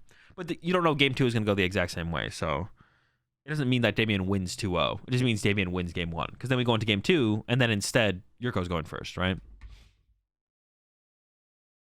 Court also played Turo and was the highest placing Terapagos at Dort. What about the Joinville lists? What did the Joinville lists play? Or the top 2 Joinvilles? They did not play Turo. They did play Thornton. But, yeah. I wonder if Damien is actually just... No, Damien has a Reggie Drago in here. Yeah. Also, Damien plays Switch, so I guess it's like maybe a little bit less likely that Turo's in there, but not 100 on that. Galaz also did not play. Interesting.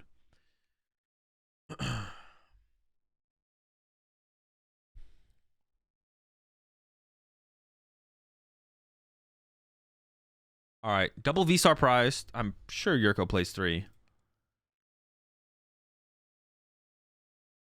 The hand for Yurko there does not look like double chops. It looks like there's a jack, so maybe I read the wind option on the next turn. The hand there from Damien, I mean, we got Fan Rotom. That's what you're looking for off the rip here. Pheasantipity in the start. Pheasantipity in play is not great for Damien, let alone starting it. Don't even have to gust it. It's just there for Yurko to go after and take a knockout on. There's a Hoot. We're getting the Pidgey. Yeah, Damien does aggressively go for this Duskull. And I did see Manly's comment in chat about you. Oh, what was it? What did Grant say? Chat, you always go for double Hoot Hoot, especially something. Double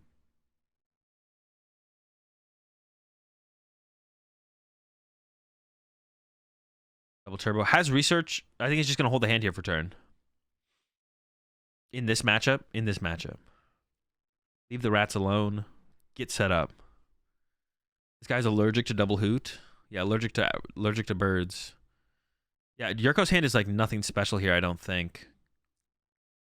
Has Luminion. The only out is some... Yeah, this hand honestly sucks. I think it might be a research or... it might be even an Iono angle, to be honest. It is an Iono angle. And is going to need to find... I mean, to have like a good turn this turn from Yurko, you need like Ultra Ball double chops off this Iono. So it needs like the classic... classic double chops Ultra Ball combo that every Lugia player dreams of. And everyone else has nightmares of. We only have 1 minute 40 seconds left. No chops prized, 1 Ultra Ball prized. So the chance that it gets pulled off here from Yurko is not like terribly low. Also, Yurko could just get KO Dippity here to like set the tempo. Just get solo chops gaming. If you just get solo chop here, you're still not in like a... You could still win this potentially. 1 minute 20 though. This game's probably going to a tie. We'll see.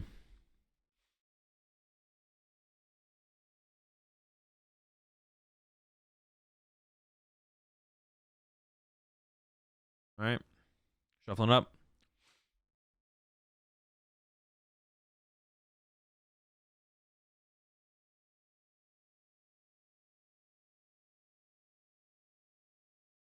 We find Ultra Ball double chop. Like I said, solo chop is still something. Solo chop is still something. The other thing to do would be to attach an energy before we play the Iono, which should be not a double turbo. But I would also probably just not attach any energy before the Iono, to be honest.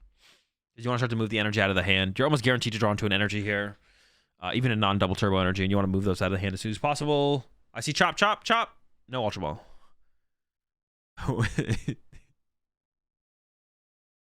Triple chop. And there's the read the wind. And over to Damien. 17 seconds left. Damien looks like he could definitely get the KO on the active here. But I don't think we have enough time.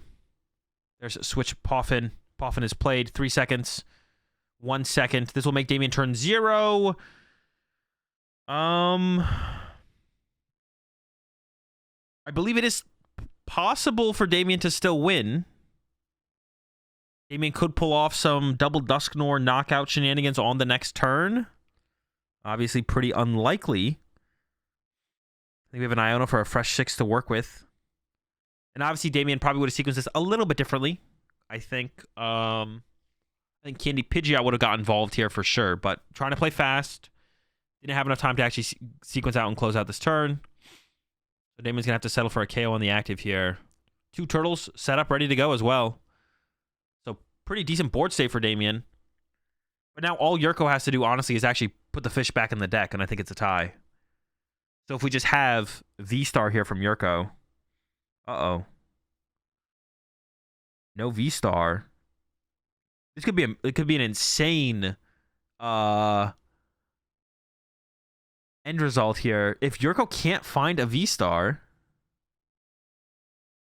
and there's 2 prized. There's 2 V-Stars prized.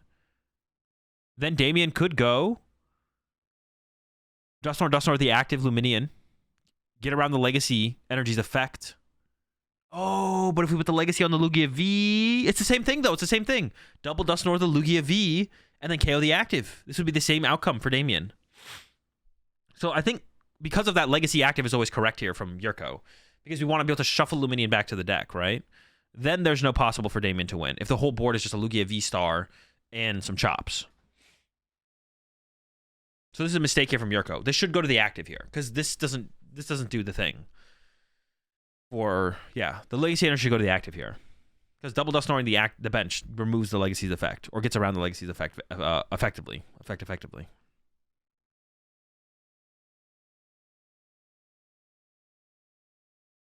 Oh, but I guess it's the same thing. If we have to find a V-Star to survive... Oh, is it the same thing no matter what, though? If we have to find a V-Star to survive, the Lugia V with a V-Star is the same as... Yeah, I guess it's the same thing, to be honest. Never mind, it is the same thing. Because Lugia V... playing the Great Ball. I think Yurko's Lugia V-Star was on the bottom of the deck, though. I think this is a missequence here from Yurko. The Lugia V-Star was just in our previous hand, I'm almost positive. So Yurko should have played Aroma first, and even if you get Tails, you shuffle the deck before the Great Ball there. Here's the Aroma. If this is Tails... Oh, it is the heads. There's the Lugia V-Star. And yeah, here comes the summoning star here. So yeah, it doesn't really matter. The legacy, where the legacy star is doesn't matter. Because now that it's on the bench, you're still a V-star. So now your V-star is only worth 1 prize card. So yeah, now there's no win condition for Damien here. The most amount of prize cards Damien can draw next turn is 3. So it should be a tie here then. In round 3, Yurko with the Lugia up against Damien with the turtle.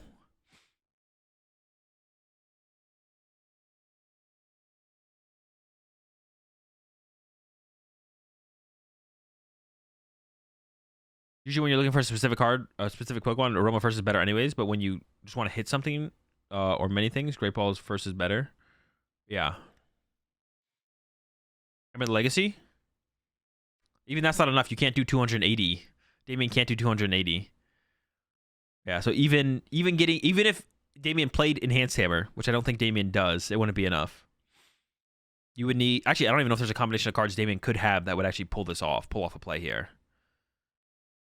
I don't think it exists. I don't think the combination of cards exists here for Damien.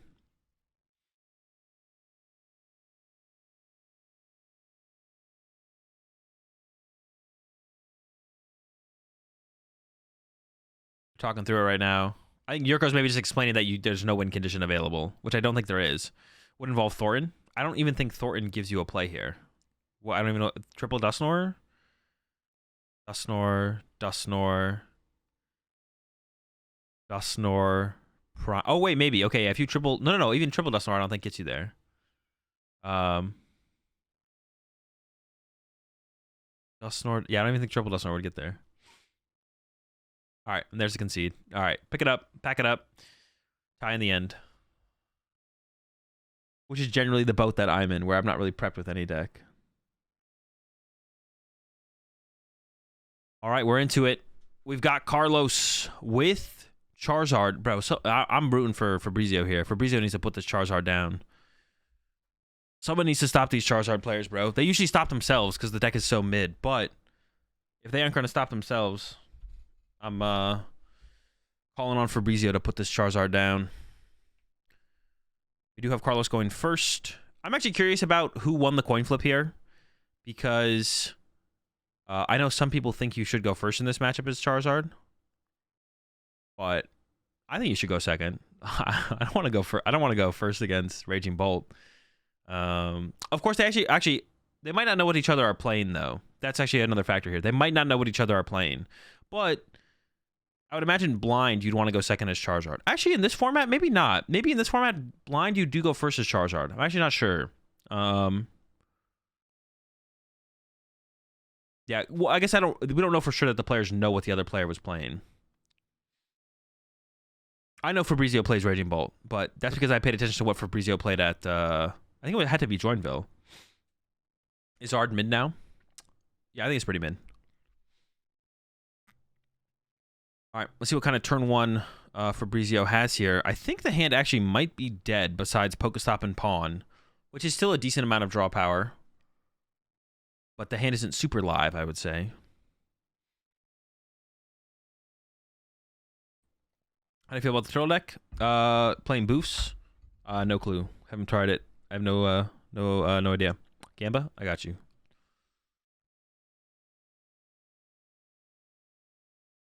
I'm curious. So your opinion on playing Dragapult, which build seems better between the Pidgeot build or the Dusknoir build or both? Ryuki's build is the build to play. My first makes sense since Poffin isn't first turn restricted like VIP Pass.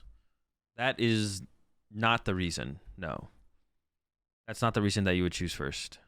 Like, no. You shouldn't be comparing something outside of the format to something in the format as a reason to go first or second. That's not a reason.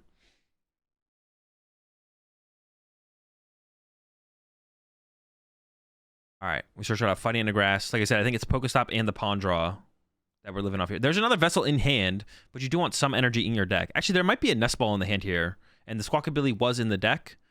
It's possible Fabrizio also plays 2. I do see a Raging Bolt as well in the hand here. Pawn number 2. What do we got? Another Vessel. Hella Vessels. Like I said, we still have that Pokestop to potentially work with. There is a Nest Ball in the hand. The question is, do you just commit to the Billy, or do you go for the... You don't really want to put Radiant Greninja in play anymore in this matchup, right? Because that opens them up to being able to go Dusknoir Briar, right? So you just want to avoid Radiant Greninja completely. So it should probably be a Billy angle here. That does open up like, no, that's still fine. That's fine, yeah. A lot of matchups require going Versus Art, so I'm not sure Carlos didn't know what Fabrizio was on. Yeah, that's possible.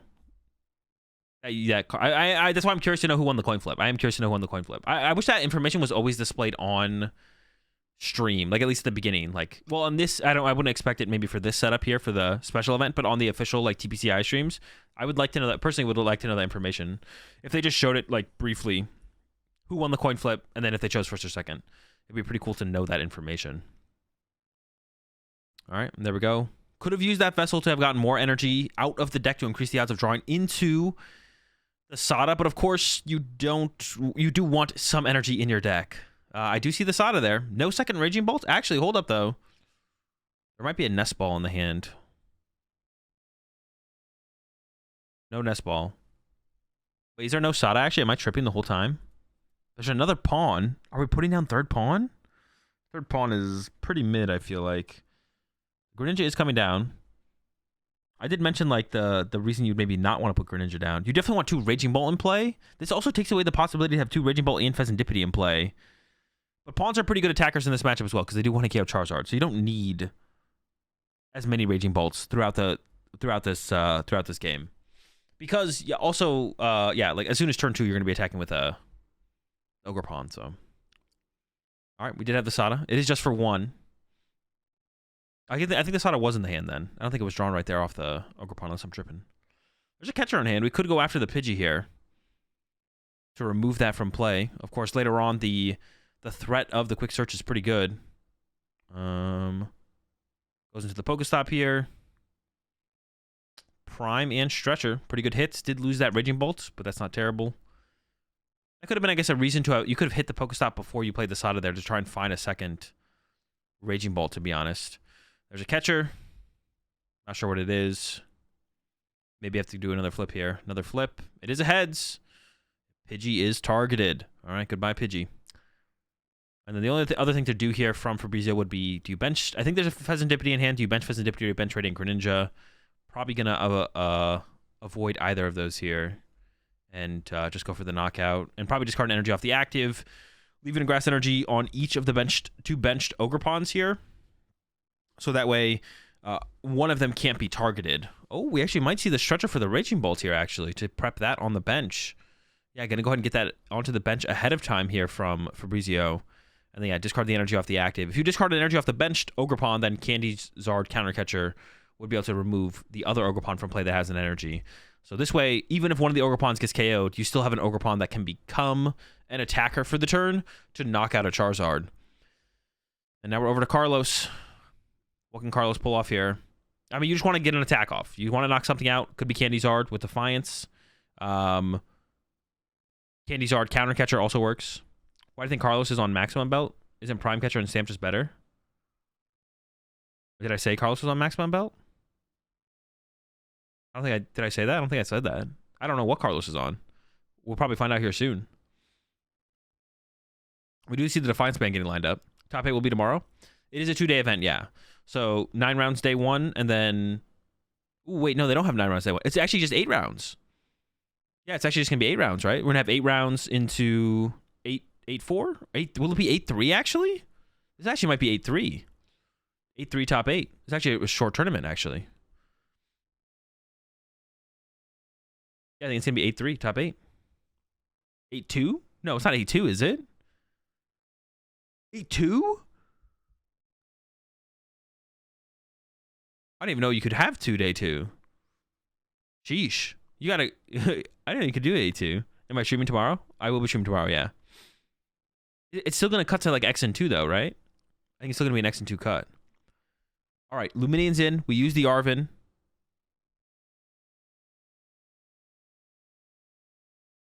Oh, you're asking me why is Carlos playing Maximum Belt? Because you know Carlos is playing Maximum Belt because there's a Maximum Belt in Carlos's hand. I thought you were asking me why I thought Carlos was playing Maximum Belt. I was like, I don't think I said that, did I?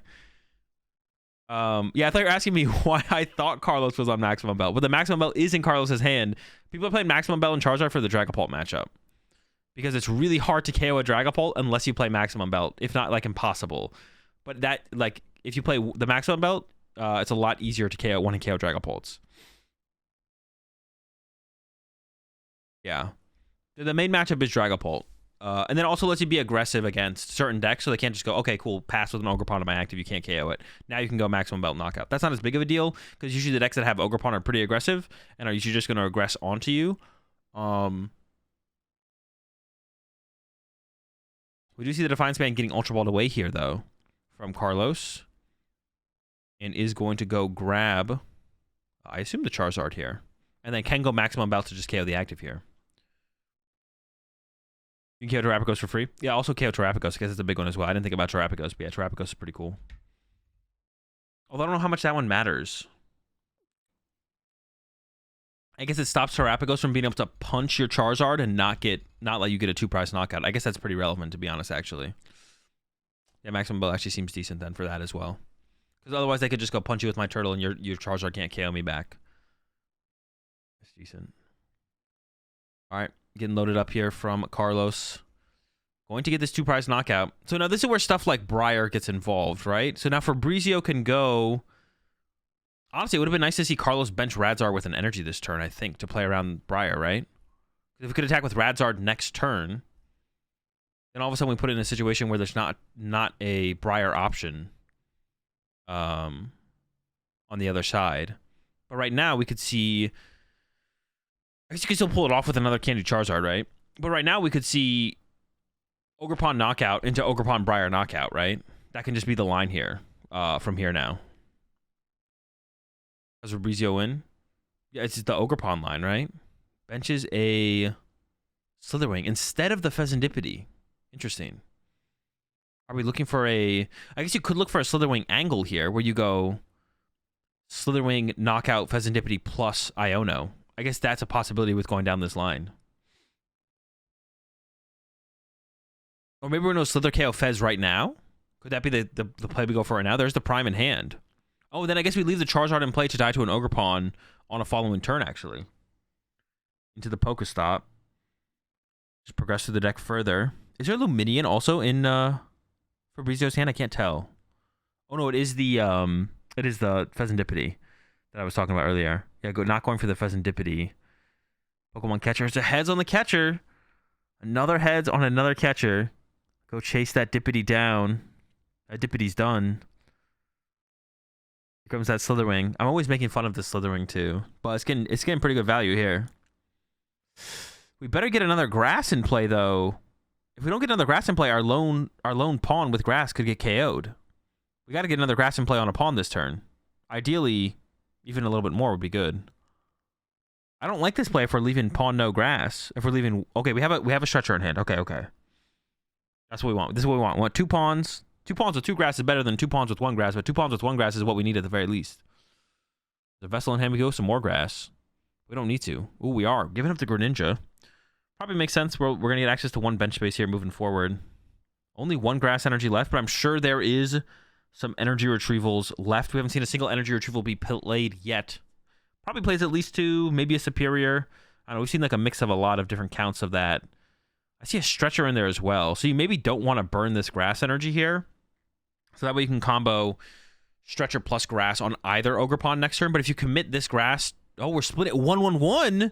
Dude, the whole pawn squad's getting involved. All right. There's an energy retrieval in hand as well. But we have to assume we're probably going to get hand disrupted here. If we don't, that'd be great, but it's probably likely to happen on the other side. And this is why like attaching to Radzard could have been pretty good here from Carlos, to be honest. Because pushing Radzard to KO the active this turn. Honestly, Radzard KO off the bench would have been pretty good as well, though. I don't know if Radzard was an option here, though. Super Rod Ultra Ball off the Pokestop did mill the Pidgeot, but of course did hit the Super Rod, so that's kind of fine. Why are we prepping 3 pawns? I don't think Fabrizio's prepping 3 pawns. Is just trying to cycle through the deck as much as possible. It's not about prepping the extra pawn. It's just about cycling the deck. Trying to find like another card to play or burn. Less bad cards in your deck later for when you get potentially disrupted here.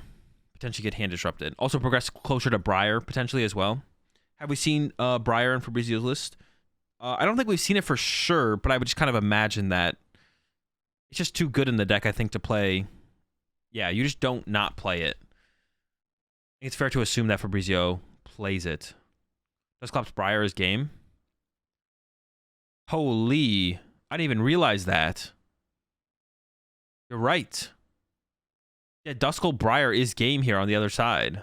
Or Dusclops, but there's an Arven, so it's not happening. Dude, I hate Briar. It never happens, though, which is kind of nice. The Briar play literally never happens. I wonder if it could have happened, though. And let me go back to the prize cards real fast.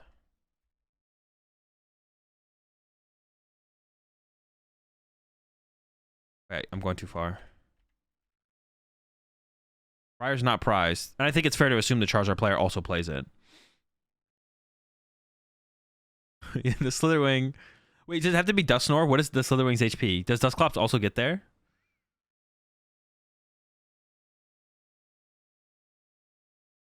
All right, Ultra Ball is being searched out for Pidgeot, but we've already played Arven at this point, so we can't play Briar and Arven, obviously. 50 exactly. All right, I mean, that would have worked. And literally, you don't even need a Gust, because all the Pokemon on the bench are 2 prized Pokemon. Now I kind of wonder if Carlos had the play and just didn't see it, but I don't think had the play. I don't think had the play here, so. But although we did Pokestop and hit Super Rod Ultra Ball. We could have done that and gotten Pheasantipity and then drawn through with Pheasantipity and maybe drawn into the play. Yeah. Looks like Charmeleon is being searched out. But if we don't hand disrupt this turn as Carlos, then all Fabrizio needs is Briar. Briar 2 grass and wins.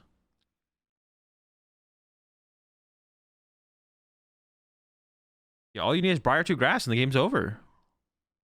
Oh, no, it's a 1 prize knockout, though, from Carlos. Never mind, I take it back. There's a counter catcher on the Raging Bolt. Well, now we need Briar 2 grass. Okay, maybe we should have killed the Slitherwing. How would that have played out? If we killed Slitherwing, go down to 3. Fabrizio then can go Ogerpon, Raging Ball, win. That doesn't feel good. So now we play for the Briar here. Yeah, now we play for the Briar. And I mean, there's not that many cards left in deck. We've got a lot of draw power in the hand here, and a lot to cycle through. And Carlos is at 2 prize cards, I believe. Yes. If Carlos only takes 1 prize card, then Fabrizio goes down to 1, and Carlos can't win. Yeah, it would have to be an Iono to 1 and pray, right? Which probably isn't a great situation to be in. Into the shoes. There's a stretcher. Has Dippity as well for draw power, I believe. Oh, was that played? We need grass energy. Okay, there's 2 grass. I was thinking, should we have retreated first?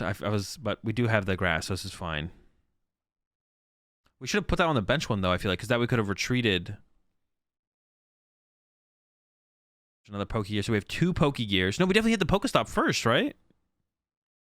We immediately grabbed the Iono. Maybe Fabrizio doesn't play Briar. Hang on, let me look at Fabrizio's list from... What did Fabrizio do at...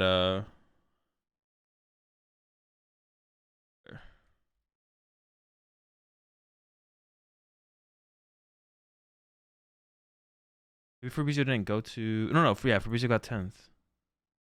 Did not play the Briar at Joinville. So I would assume doesn't play the Briar... Didn't play the Briar here.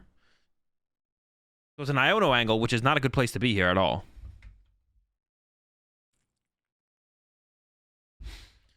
I don't think Briar's an essential card. I disagree. Briar's pretty broken. I think you should probably play Briar in this. I don't know. It's kind of broken. I think you should probably play Briar. Yeah, this is not like I just assumed. So now it's Fabrizio here. You just lose to, and there's Super Rod Charizard. Dude, what? You just lose to Super Rod Charizard. I don't even know if you needed the Super Rod here, honestly. As Carlos. Yeah, I don't even know if you need the super rod there. You only need one fire energy in your deck. You maybe just had it. But literally, Carlos drew into Super Rod Charizard.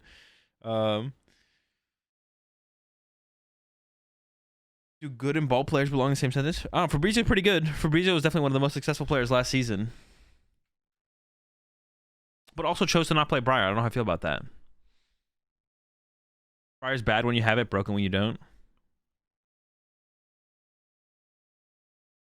I feel like that might be information that Carlos can take into the next match. Like, Fabrizio didn't even, like, play towards a Briar play, it felt like. But I guess also, as far as Carlos knows, Fabrizio's Briar was prized, right? Like, that could have been the, that situation right there.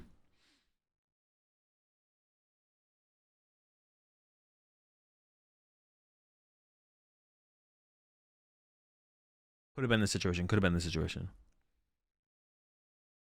That makes this matchup way harder, to be honest. This matchup gets way harder for Raging Bolt if you don't have Briar. All right, this is the intel that I want, though. Does Fabrizio choose first or second? There's no way you choose. Well, I already think you don't choose. I already think you should choose second in this matchup to begin with. But if you don't play Briar and you choose first, I could see if you play Briar going first in this matchup. But I also don't think Raging Bolt should go first in any matchup besides like Reggie Drago probably. But that's something that I'm like most. Honestly, that's like one of the things that I'm most interested in the Pokemon TCG. Because there's a lot of good players. There's like a lot of players that I respect.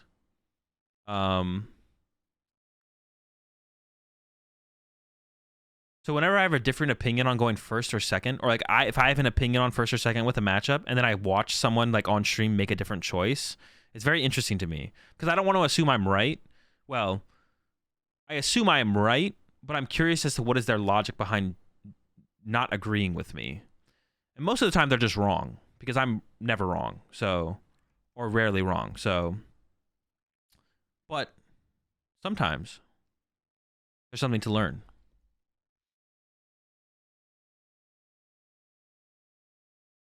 So I'm curious to see what Fabrizio chooses here. First or second. Well, Lita says, well, I'm always right. No, I'm wrong. I'm right like 95% of the time. I'll give myself 95%. Prime Catcher prized. You never like seeing that being prized. And even though it's in the top two, it's actually in the bottom two. Because it might only be the top two might be the bottom two for the player on the left, but maybe not the player on the right. The player on the right's bottom two might actually be their bottom two. But I feel like both players are drawing from the top instead of the bottom because the cameras on the bottom are flipped the wrong way, so the players have to flip their prize cards the wrong way. Fabrizio did choose second and did have actually Fabrizio's hand was not that good, but then top decked Nest Ball. So the sequence here for Fabrizio should be use Ogerpon to try and hit Greninja or Squawkabilly. And then if we whiff, ooh, I don't like that. I feel like we should have used Ogerpon first there because we want Greninja and Squawkabilly potentially to dig through our deck as much as possible. But now we should just take Greninja off this Nest Ball, but we wouldn't have hated drawing into Greninja off of Ogerpon because then the Nest Ball could have got Squawkabilly. So I don't like this sequence here from Fabrizio. We should have started with draw with Ogerpon first. And then most likely what happens is we Nest Ball for Greninja. Greninja gets rid of Lightning. We Sada to the active to try and find a fighting. Here comes the concealed cards for 2. Double Trekking Shoes. We're going to be able to see a lot of cards. Now we probably just go into the Sada next. Or Ogerpon next is fine as well. But that should have happened before the Greninja. Trekking Shoes. Discard Retrieval Draw.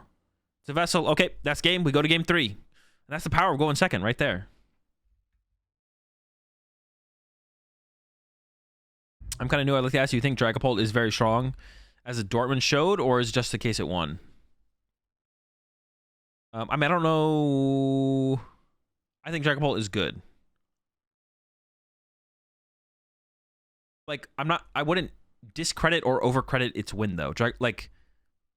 I wouldn't discredit or overcredit Dragapult's win at Dortmund. Dragapult is a fine deck. It's like a good deck, but it's not like broken S tier, unbeatable deck just because it won, or the fact that it won makes it that or anything. It's a good deck, though.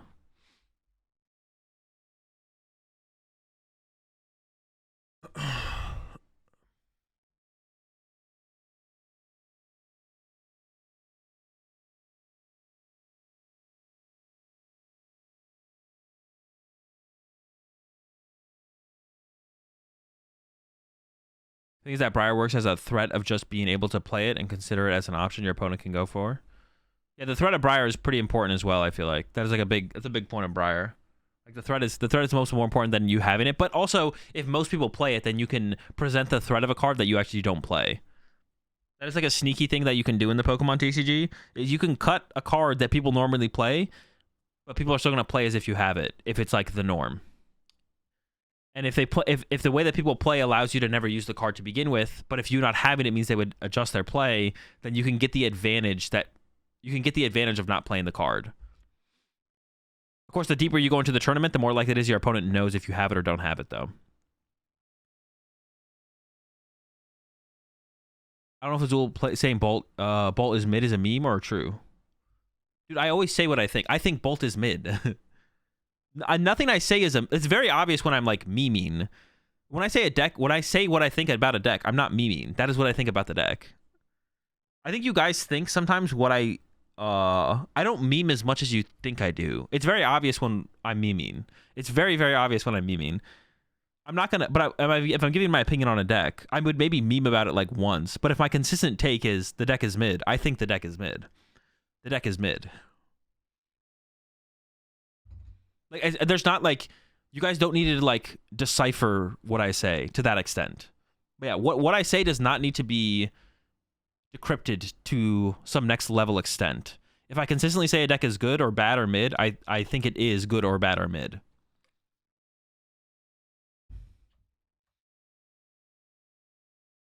Did you make a tier list for Louisville? I did on my Metafy group. I'm going to make a general format tier list probably tomorrow, to be honest. I'm actually like super tired right now, so I'm probably done streaming whenever we have 2 more rounds. 3 more rounds. 2 more rounds after this round. I'm probably done streaming after that.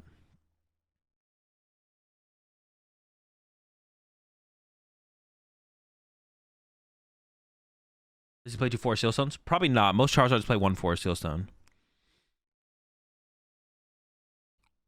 What time is it where I'm at? 3 p.m. But I woke up extra early today. And it's hitting me harder, way harder than I thought it would. So it's like a fine start here from Fabrizio. Got the pawn. Probably going to attach turn 1 to just a Raging Bolt here. Radiant Greninja would be an option, but it is prize. Radiant Greninja would have been an option. Squawkabilly is still an option, but there's a Sada in the hand. I feel like just getting Raging Ball, attaching and fighting and passing is fine here from Fabrizio. I don't think is the Billy necessary here? Why are we have a Sada in hand? What are we stressing about finding here? It's a curious choice to me. What are we stressing about here? I feel like there's not that much to stress about. I feel like going get Raging Ball, attach, pass. Maybe we really want like Gustav. We have a catcher in hand too, though. Dude, what are we stressing about here so much that we went to go get Squawk? We have a Pokestop. We have what? Why would we Nestball for Squawkabilly in this hand? Why not just get Raging Ball, attach, and then either Pokestop or don't Pokestop, and then pass? We have a catcher and a Sada in our hand. Next turn we could literally retreat Ogerpon. Now we have Prime Catcher in our hand. And we have Squawkabilly. Dude, this makes no sense. Our hand is fine. Now we lose our Prime Catcher.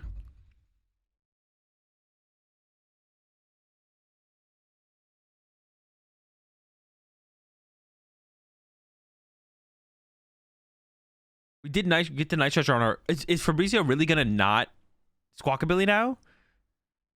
I mean, I wouldn't. We got some good gusts in that hand. And you see, he's stressing over it now, too. He's like, fuck, do I... Billy my Prime? Dude. Oh. Why did we get the Billy, bro? I don't understand why we got the Billy. Also, if we got the Billy... Oh, I guess his reasoning for using the Pokestop was, I have Night Stretcher in hand, so if I mill a basic, that's fair. At that point, if you're committed to the Billy, which I think is still incorrect to get the Billy to begin with, I think it's incorrect to even get the Billy, then I think it's fair to hit the Pokestop to try and get value out of your Night Stretcher, because there's like not that many other items you'd care that much about squawking away probably at that point. Yeah, I don't like that. Yeah, the Billy grab there was like... Yeah, I don't think Fabrizio's hand was just fine though. It had Gust, it had had Gust, it had Sada, it had Stop. I think I would like to have just seen Fabrizio go Nest Ball for Raging Bolt. Actually, no. Because we have the Stretcher in hand. I think Fabrizio would have been good if Fabrizio just went Pokestop. Hit the stop, see what we get, and then Nest Ball for Raging Bolt, attach Raging Bolt, pass. And then next turn we go Retreat Pawn, Sada, draw, play catcher, try and chase down optimal target, take knockouts. And then progress from there. But it was funny to see the the end of the sequence of there from Fabrizio to just be like, fuck, I don't want a Billy anymore because of my prime. Which I don't think... The thing is, like, you shouldn't try and... It's correct to always, like, you know, take the optimal play from wherever you are in the moment. But, yeah, take the optimal play from wherever you are in the moment. It's probably correct at that point for Fabrizio to not use Squawkabilly. It's just like the culmination of all the actions up to that point led to that end decision. Like, I think it was correct for Fabrizio to not use Squawkabilly, by the way, despite my reaction. My reaction is also a reaction as a response to the culmination of all the actions Fabrizio chose to take there. But I think it was correct to try and hold on to the prime catcher, despite my reaction. Just so chat understands.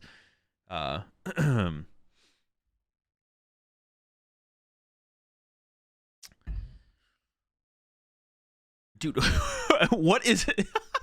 Fabrizio tried to take Raging Bolt off Pokestop, and then Carlos was going to go take Rotom.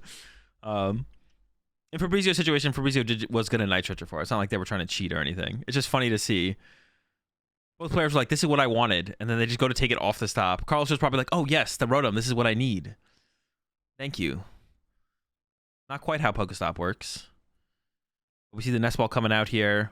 I don't know. Carlos, I assume, doesn't play double Rotom because Carlos plays Cleffa, and Cleffa is prized.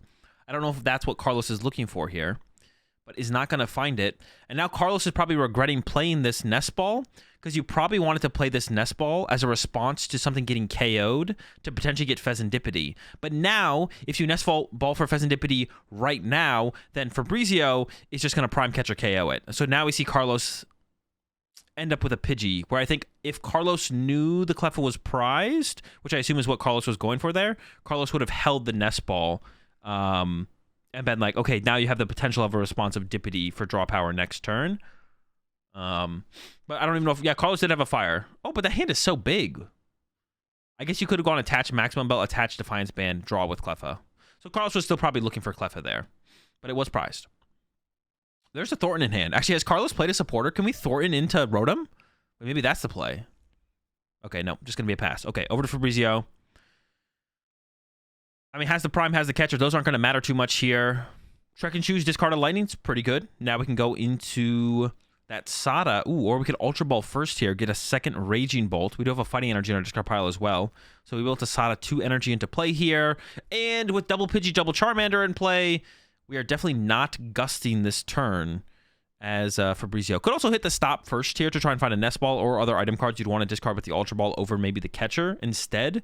But is okay with getting rid of the bundle and the Catcher here. Iron Bundle probably not too ridiculously powerful in this matchup, right? Not going to be a big deal to have. Could always Night Stretcher for it later if you really, really want it. And we were sitting on the Prime Catcher in this situation as well in the hand. Oh, does go for the Slitherwing here, actually. So it's going to try for that Slitherwing knockout with a 1-prizer to force the counter catcher out of Carlos.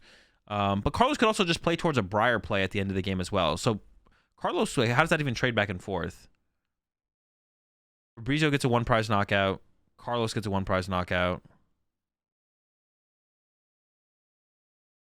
Fabrizio gets a 2-prize knockout.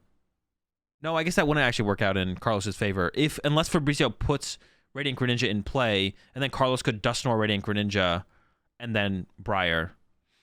So Fabrizio took the Slitherwing, and then looks like asked about changing it. It looks like the opponent's fine with it, and then maybe the judge is fine with it because the opponent's fine with it, so changes it over to a Raging Bolt, and then we have the Sada ready to go on the other side.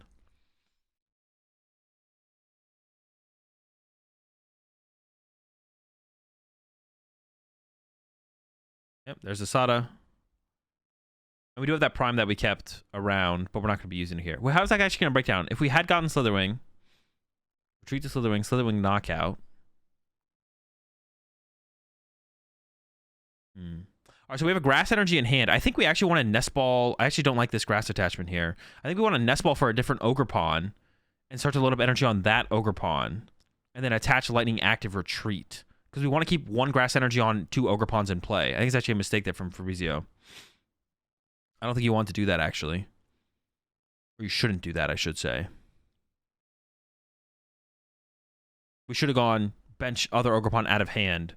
We can still get another pawn in play with a grass energy, but it does require hitting something off of Pokestop now, which is, I mean, that's something we have to get.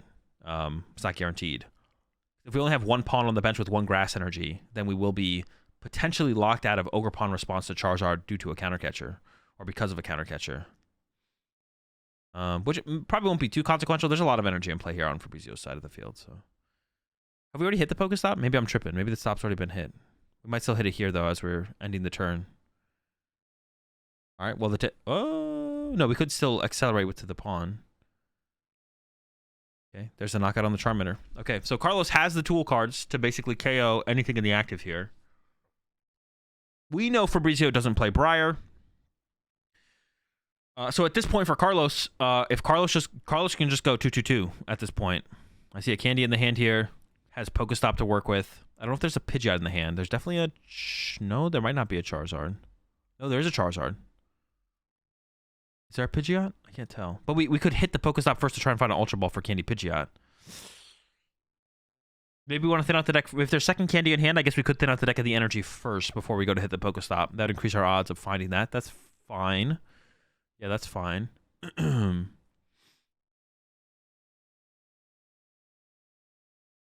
You do need to put an energy on your Pidgey now, though. Why didn't we just push up Charmander?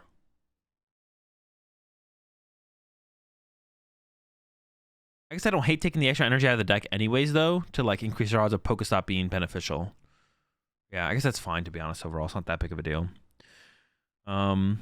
This is where we're kind of coming back to that nest ball that Carlos played on that last turn. I mean, getting double Pidgey in play was maybe still fine from Carlos, though. I don't hate the idea of that. Just a rare candy off the Pokestop. Uh-oh. We do have a Thornton, though. So Thornton can become Charmander here. Or Pidgey can become Charmander here, which is kind of cute. Obviously, you probably want more than that. And, I was really going to reach for that. Ooh, is that worth a counter catcher? I'm not even sure that's worth it. I don't even know if I like that, to be honest. Are we using a counter catcher to remove 1 more energy from play when there's an ogre pawn on the bench with a grass? No, that's a bad play. In fact, I think Carlos maybe should have gone after the ogre pawn or just KO'd the active. That is not worth the counter catcher, though. We're not going to Thornton the Charmander? Wait, that was a Thornton, right? Okay, this was a really bad sequence from Carlos here. It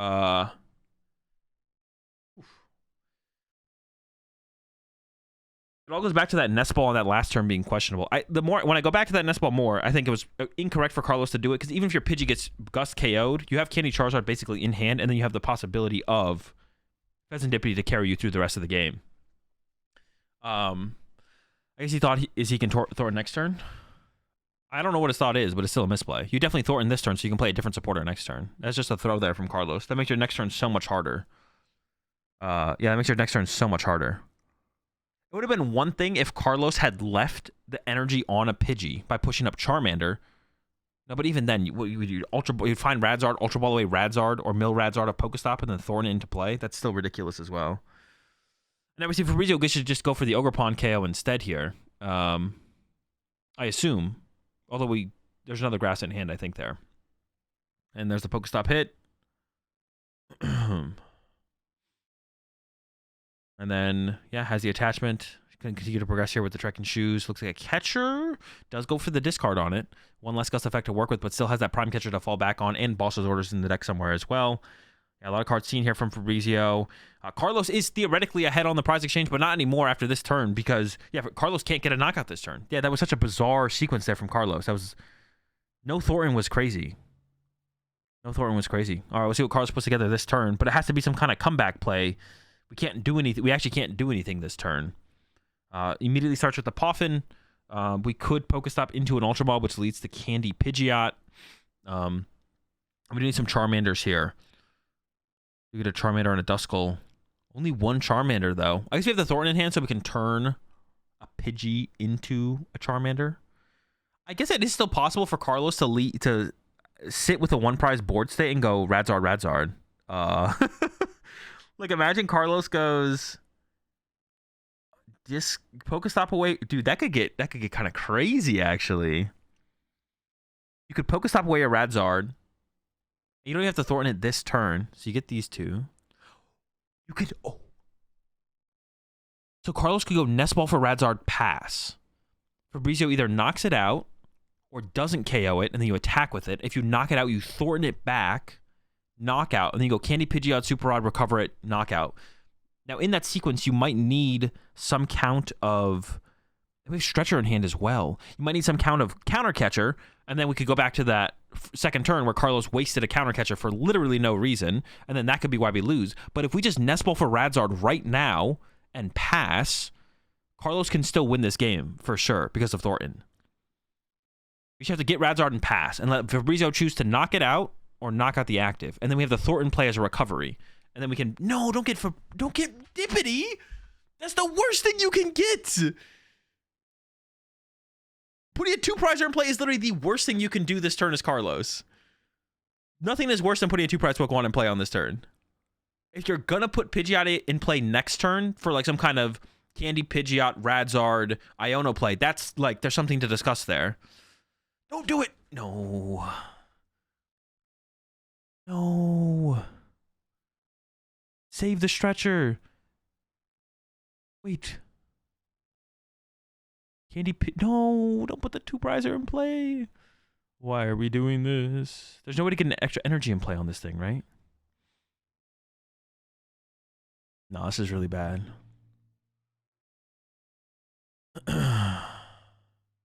Wait, does this lead to Candy Charizard? No, wait, no, it doesn't. Wait, do we have Candy Charizard here? Am I tripping? Can we Thornton Candy Charizard?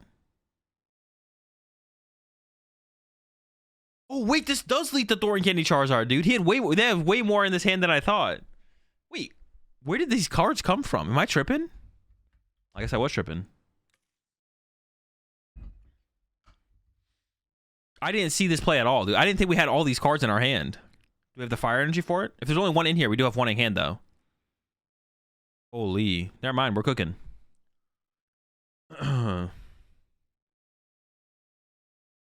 Dude, I did not think we had 3 candy in hand, or 2 candy in hand.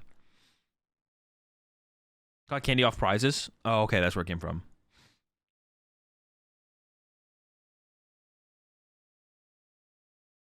Yeah, I didn't think we had the possibility for Candy Charizard this turn through the Thornton. So I was like, okay, we can still win with Radzard. We can recover. But we had way more than just recover here. We have like the whole freaking combo. All right. This makes things tough for Fabrizio. Once again, in a situation where Briar just wins the game. Fabrizio does not play Briar though. Is it better to attack with Radzard? Is it better to attack with Radzard than Charizard? It depends if you know if Fabrizio plays Briar. Yeah, it depends if you know if Fabrizio plays Briar. We know Fabrizio doesn't play Briar. Carlos doesn't know for sure, I would assume, that Fabrizio does or doesn't play Briar.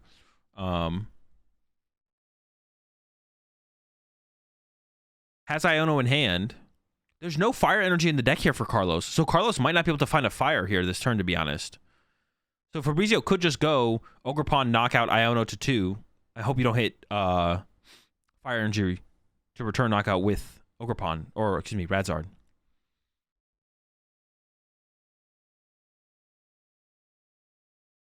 Yeah, the Iono's already in hand here for Fabrizio. So I think that is just the play here. It's just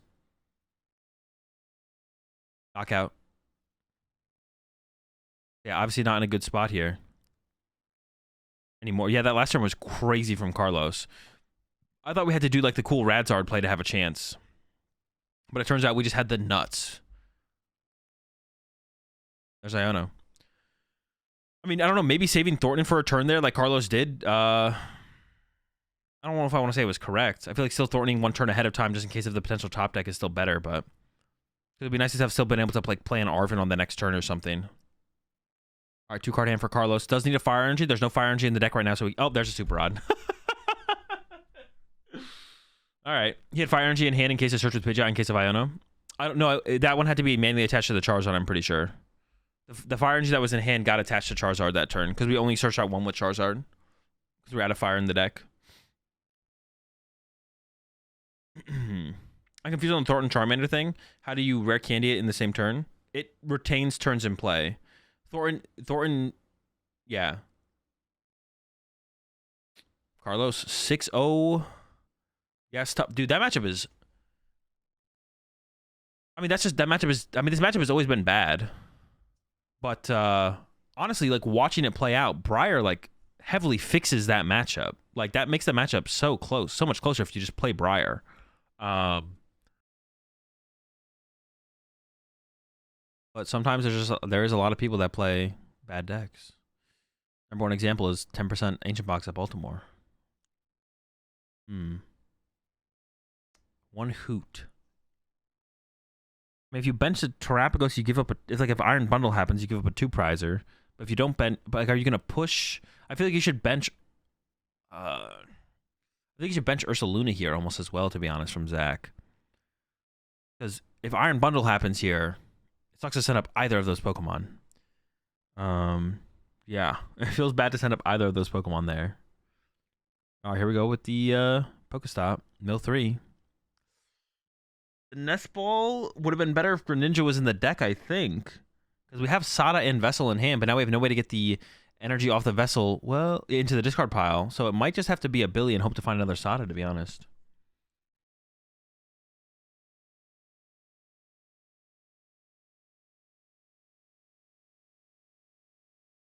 People don't play Bundle anymore in Bolts. I think Fabrizio was playing it just in the last round. But yeah, I think you're right, though. I think it's fair to not play around Bundle. So I guess it comes down to Catcher anyways. Yeah, Fabrizio was playing it, but I think you are right, though. The majority of players don't play Bundle and Raging Bolt. So that's fair. So we went with an Ogerpon grab here. Seems a little sketch. What was the grab, though? What was the pull? I can't tell. Shoes, okay. If we mill an energy or find a way to mill something. Second Vessel, okay, that works. Second Vessel works. We got the Sada play now. So we're at least knocking out a Duskull this turn. But we would like to KO the Hoot Hoot. I think the Hoot Hoot is the main target here. I would even argue it's better to... Actually, if you KO Terapagos, do you just win the prize trade? I actually just don't know. My experience with this matchup is basically 0. Yeah, the Raging Bolt grab there... Well, maybe Squawk was prized. I guess, was Squawk prized? We did have the prize card info. I'm not going to go back and check. But not grabbing Squawk there feels not correct. Getting one card and praying it's an out to a way to discard a card is... We discard an energy and get an energy in the discard pile feels weird. All right, there we go. Sada for 3.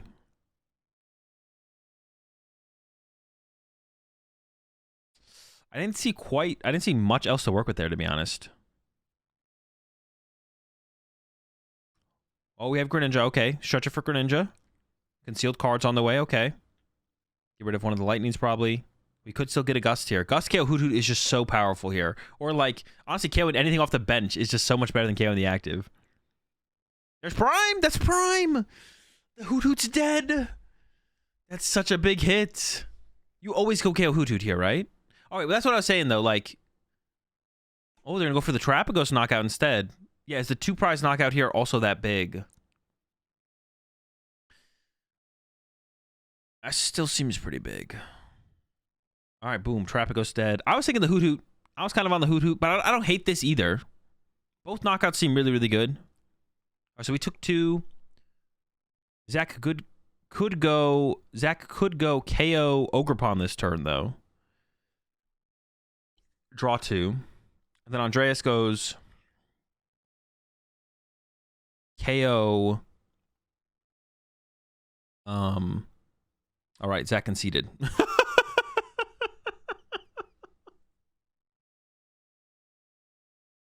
All right. I thought Zach had a draw supporter in hand, but hit Pokestop and was like, all right, let's pack this one.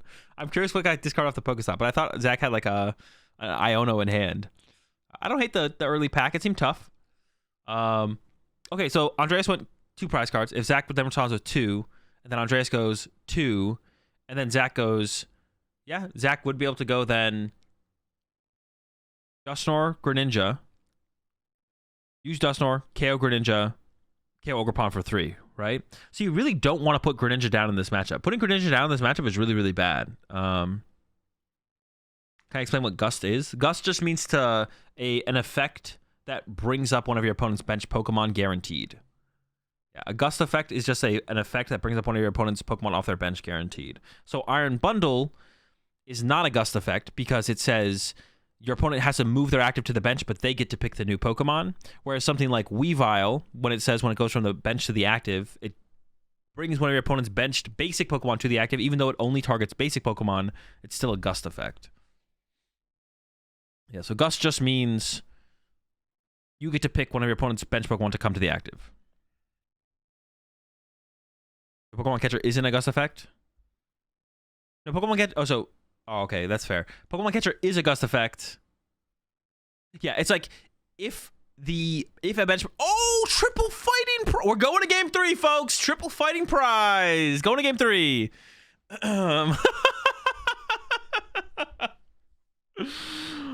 Oh my gosh. I assume Lesage chose second here. I assume you want to go second in this matchup, don't you? Wait, maybe not though. Lesage, don't you want to go second in this matchup just so you can set up? Interesting. I don't think I like that. I feel like going second makes way more sense.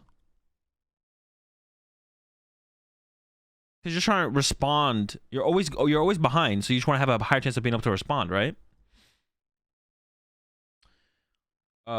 Yeah. A Gust effect is just when one of your opponent's bench if you use an effect that brings up one of your opponent's bench Pokemon, if you use an effect that forces your opponent to bring up one of their bench Pokemon, if you choose which bench Pokemon to bring up, it's a Gust effect. That's basically it.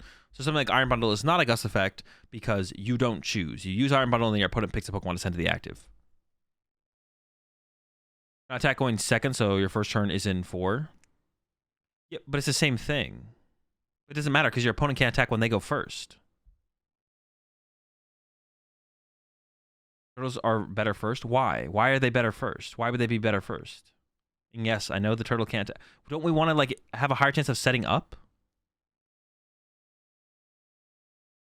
Why wouldn't we just go second? Imagine we open up a dead hand besides Iono, and then we can't use the Iono, and then we lose to Raging Ball taking the first knockout, which they're going to do no matter what. Like, Raging Ball's always getting the first turn knockout when they go second. So why wouldn't we go second to increase our odds of setting up to respond to their first turn? Want them to whiff in best case? But don't we just beat them if we set up and play the game? Yeah, none of your guys' arguments are very convincing for yeah, none of your guys' arguments are very convincing for us not to go second. Zach just knows it's going to game 3. True. It's 100% second. You just win if you set up with all 1 prizers. Yeah, that's what I assumed. Like, you just need to get to that full 1 prize board. You give them the first prize card. You take over, right? I guess, like, you could argue that if Raging Ball goes first, they could have a cleaner setup that leads to less 2 prize Pokemon in play, which could make things awkward. Like, if Raging Ball goes first, there's a less chance that they have to put Greninja in play, right? But I don't know about that. They win if they get the first 2 prize KO? Yeah, but you're never putting a 2 prizer in play. Like, if you go second, you have so many Pokemon you're going to start with that's not Terapagos, so you're assuming we're not opening Terapagos. So we open a 1 prizer, put a bunch of 1 prizers in play, and pass. Oh, but you can also double Dusknoir them as well. Yeah, you put a bunch of 1 prizers in play and you pass, and then they go KO 1 prizer. And you go, okay, cool. 1 2 prize knockout into combo turn of double Dusknoir plus knockout Ogerpon, or... yeah, when is Andreas going to find out that all the fightings are prized? Wait, does Andreas know yet? He knows? Does he know? So he's going for the grass pawn attack, right? He's playing so fast, I feel like he doesn't know. All in on pawn. But does he know that there's no fightings? All right, here we go. Burst Roar. Dude, I don't think he knows. He doesn't feel like he's playing like he knows. All right. Over to Lesage here. The Tenacity's coming out. Yo, does Andreas play the Tech Kyurem? Predicted the Tenacity turn 2. Kyurem board wipe the Hoot Hoots for the comeback? I'm just saying it's possible. And dude, that would be...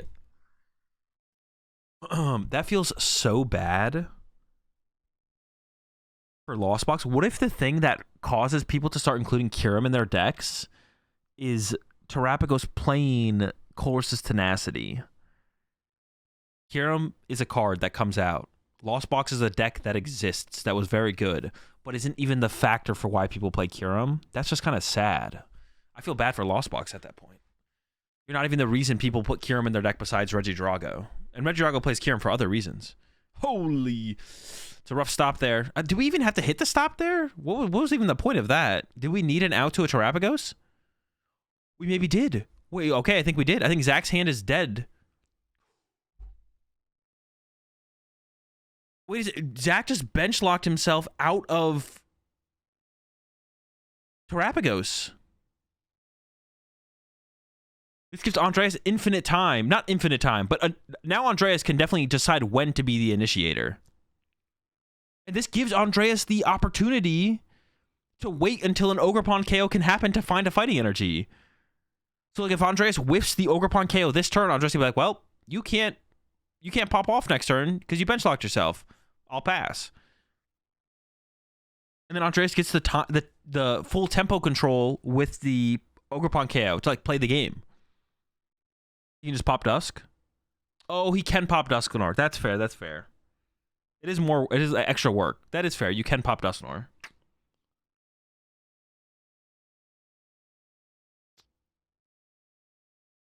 It is more work, though. I guess it is more work, but you can just pop the Dusknoir.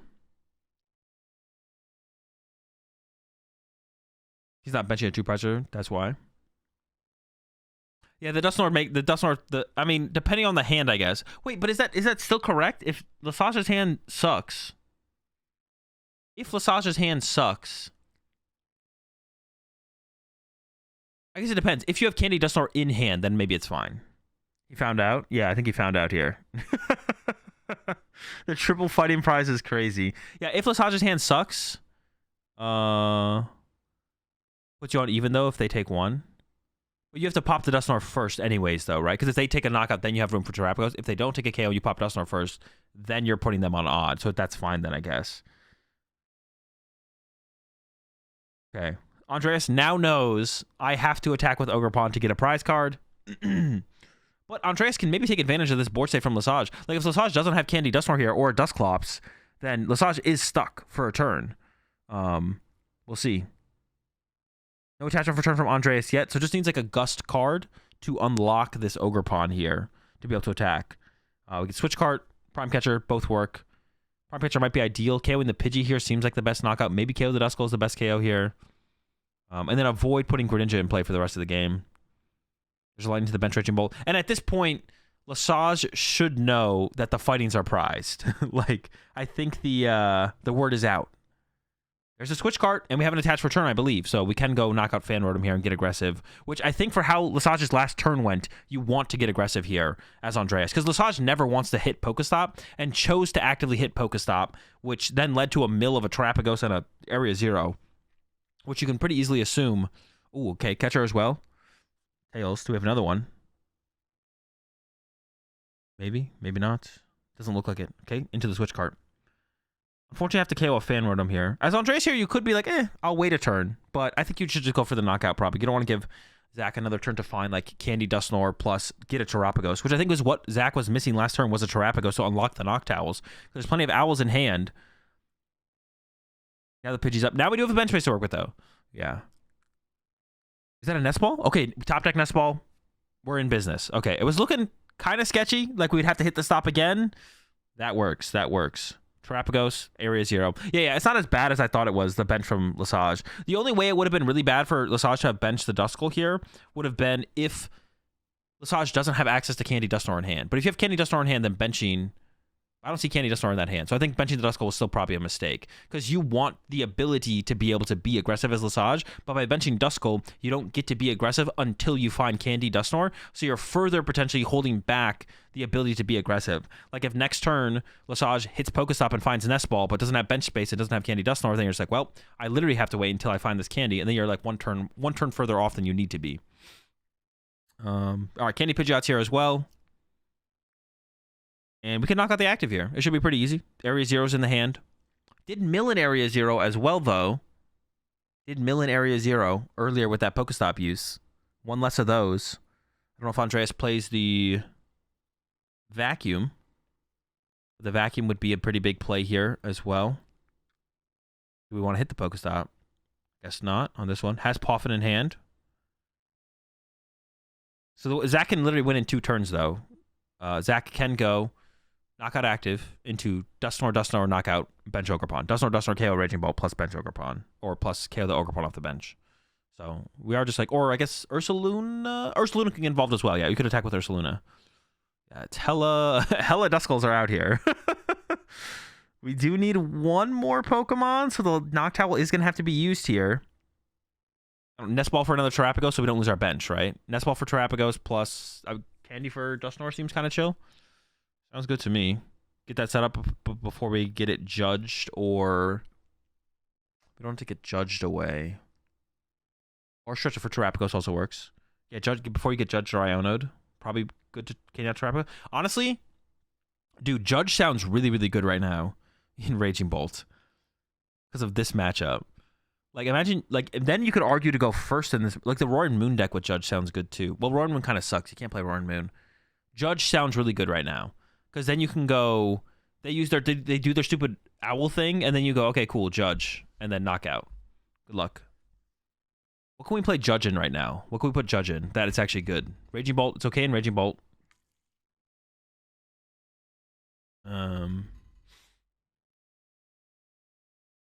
Thorns. Thorns, okay, I'm down. Well, yeah, Thorns, I'm down. Judge him. Already can use Judge. With that, and we want to do it before they take a knockout, so Unfair Shamp's not quite as good. Judge Drago. Turbo Dark. Maybe that's the only way to beat. It gives you a chance to beat him. I'm trying to judge somebody. Arctina for Judge. Bring it back. Its moment is now. Lesage plays Judge. Yeah, it's for the mirror match. So that way you go first. You go turn 2, judge them, and punch something. You go punch Judge. Take away their owls. Okay, there's the knockout. Andreas played so many Vessels over the last 2 turns, and now this fighting energy is on the bottom of the deck. Will we be able to find it? I actually think is a pretty big question here on Andreas' side. We did get one of them, but it's on the bottom of the deck now. And we played so many Vessels already. We played like 2 or 3 Vessels, I think, so far. There's a Nest Ball in hand, though, off the rip, though, to shuffle the deck. Okay. Now there's a Vessel on the bottom of the deck as well. What are we going to grab here? Oh, that's why the Slitherwing is also good right now. Chaos Terapagos, right? Slitherwing's kind of broken. Nest Ball for another pawn. Okay, plenty of liabilities on the board for Zach to take advantage of now. Yeah, getting the last 4 prize cards here from Zach should be no problem, I feel like.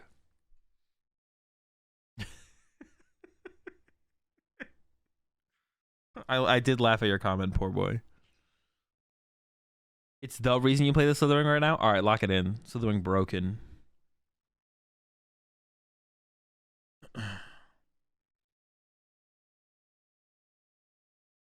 Oh, there's the fighting energy. Okay, that's good. Draw 2.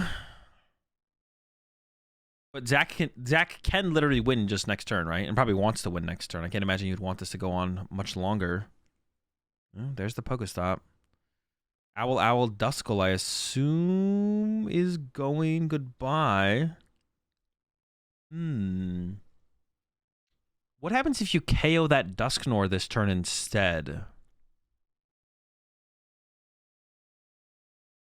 Doing a little bit of evaluating of the hand here from Lesage. Does have a Nest Ball and a Stadium, so maybe you can get rid of the Terapagos.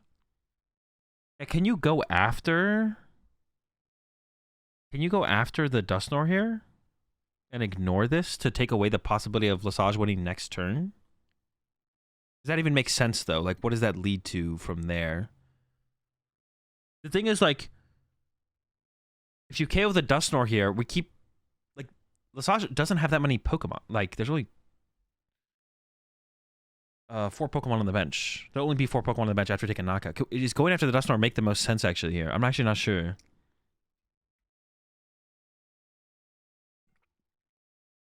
Do the Duskulls matter? Technically, the old Duskull is slightly better because Mew EX can't copy it for as much value. The Pidgeot knockout, though. Okay, hang on. I kind of like this. That's a pretty big hand, though. I don't know if it's going to matter. I do like the Pidgeot KO here, though. Remove the quick search. Pretty powerful ability. Once again, Lesage can still win next turn. Does have a pretty big hand. Has a lot of good options in there as well. And does have the... Could try and take advantage of the Pokestop. There's like another thing to potentially utilize there.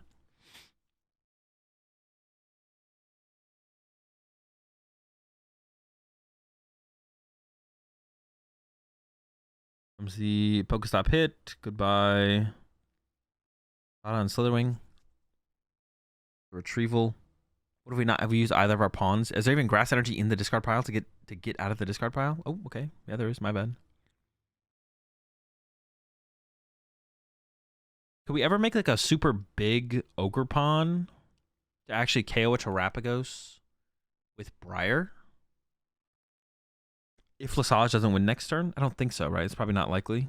Well, definitely not likely, but we are getting rid of our fighting energy. We're getting 2 prize cards here, and I think we're going to get both fighting energy here. Well, we got one of them. And what was the other one? A Super Rod, I think? Squawkabilly was prized this game. Okay. I think there was another situation in that early game where it was like questionable whether or not to grab Squawkabilly there. All right. Lesage has like a million cards here to work with. Pheasantipity is also a card to get here to draw cards, and that's... Oh, no. Eyeing up the Ursaluna. Maybe already has game in hand here, actually, from Lesage.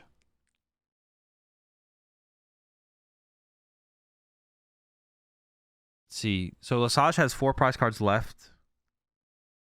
So we can play Counter Catcher. So if we go Counter Catcher Nor, we win. Oh, no, we can KO the active Raging Bolt. I'm stupid. That's right, because Ursaluna does 240. So we just need Nor and we win. Okay, that's game. All right, and this is the first time, I'm not gonna lie, this is the first time I've seen Terapagos do the thing, I feel like. Like the big combo play. But this matchup is definitely... Your bench is so much safer in this matchup. Like, they're not chasing your Duskulls and stuff. This is definitely the first time I've seen, like, Terapagos do one of its things, though. One of its combo things.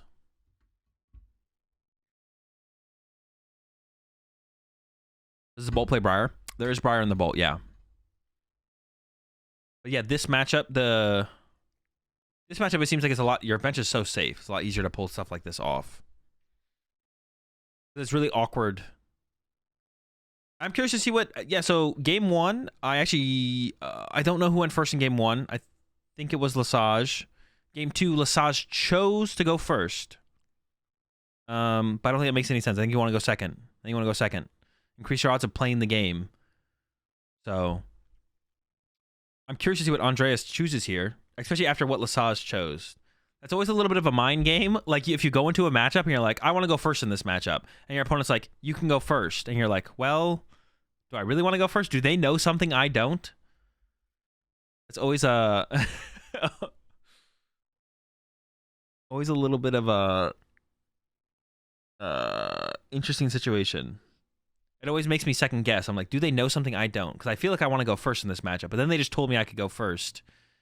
Like going into game 2 after I just beat them in game 1. They're actively choosing second here. That's the thing I don't like about Ball. At best, your matchups are even. No, Ball definitely has some favorable matchups. Ball does have some favorables. A lot of Pokemon so far are prized. Wait, there's no way. Andreas was just laying out the prize cards correctly. I think they were about to tell him to flip them the other way around.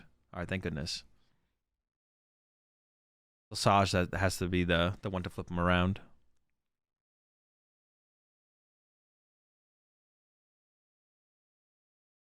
Tropico Steph wants to go first. Here we go again. The propaganda. I know I can't attack turn 1 going second. The point is you have a higher chance of just setting up and playing the game against a deck that will always attack turn 1. Or we play as if it attacks turn 1. Like, if Raging Bolt's going to attack turn 2 going first or turn 1 going second, but I get to play an Iono to help me set up, I would rather take that. This is a perfect example of it right here. It's happening in front of us. Lesage is going first, and the Pidgey is going to die, and Lesage is going to cry. But guess what's in the hand for Lesage? An Iono. So if Lesage goes second, you play the Iono, and you set up. Why is he attaching DTE?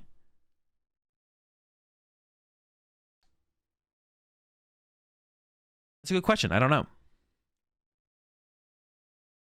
This game, I'm so glad this game happened. This is like a miracle to me. That Lesage, well, I mean, I don't want Lesage to lose, but like, to prove my point to chat, I am so glad that Lesage drew poorly here going first.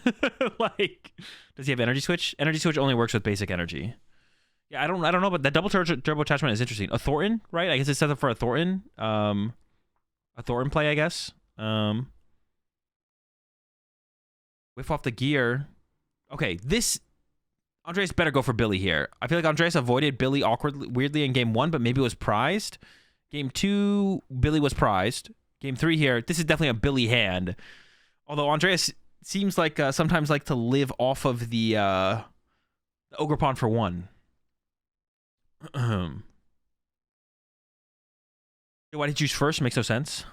Well, in this game, Andreas chose. Andreas chose second in this one, if that's what you mean. But yeah, going into game 2, Lesage chose first. But yeah, I think it's wrong. I think you should definitely be choosing second here against the Bolt.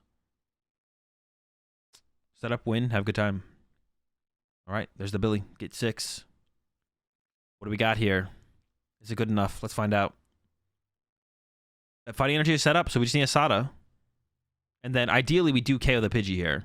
But even KOing on the active here with a no Hoot Hoot board, you're still feeling pretty good, I think. Yeah, you're still feeling pretty good, even if you KO, get just a prize card on a no Hoot Hoot board. Oh boy. Oh boy. Concealed cards on the grass energy for 2. There's a Pokestop and a Prime. I don't know if I'd burn my Prime over chasing a Pidgey, to be honest. I'm not sure. Hitting the stop. Vessel, good card. Catcher, good card. Nestball, good card. Hey, 3 good ones. Still short Asada, though, I believe. I can't tell what that last card in the hand is. Easier to find fan Rotom if you go second? Exactly. Well, yeah, exactly. But not for every matchup. Don't go second. Terapagos shouldn't go second in every matchup. Just this matchup. Against Raging Bolt, you should choose second. You don't want to blind choose second, though. You probably want to blind choose first. All right, Briar's going to the discard pile. I think we're living off these grass energy, though, to actually find our Sada to get off a turn 1 attack here. If we get the Sada, I'm pretty sure that's all we need here at this point. Wait, did we just grab double grass there, though? I guess we do want to maximize our draw power, but now we don't have the fighting energy, I don't think, or the lightning, one or the other.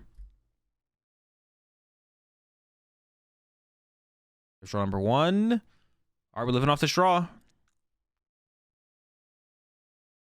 I go hitting the Vessel off the Sada. Yeah, that seems reasonable. Or just like naturally drawing into the lightning.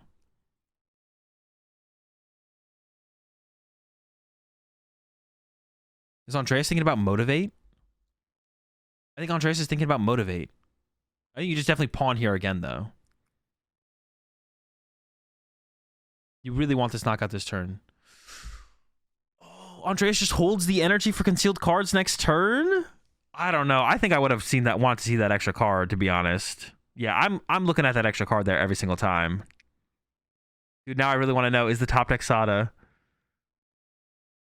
It's the 3rd card. It'll be the... Oh, wait, was it? I don't know. It's the front card in the hand, right? The front... No, wait, was it? Could have even Motivated. I think it was. I think it was Vessel. It was Vessel. It's the front card. Okay, that's what it is, the front card, right? Not gonna lie, I kind of want it to be a Sada. It's a Sada, dude! It's a Sada! Yes! Yes! You always dig for the card there, bro. You always dig for it. And they would have got the Vessel. The other card, the next 2 card was Sada Vessel. No!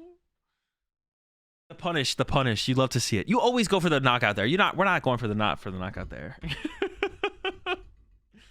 He shuffled it a bit. Let's watch again. No. It was definitely. Oh my gosh. It's so, dude. It's so like I don't know. Stuff lining up like that is so crazy. It's like, what's the chance the Sada's there? It's not very high, but the difference between getting a knockout this turn and not is like pretty big. And then watching them, they make the mistake. Once again, we're not judging the person. We're judging we're not judging the player. We're judging the gameplay. They did misplay, and then the punishment happens. It's like, man. All right, catcher heads goes after the Pidgey. I mean, that's probably correct, right? That's probably what we're going for.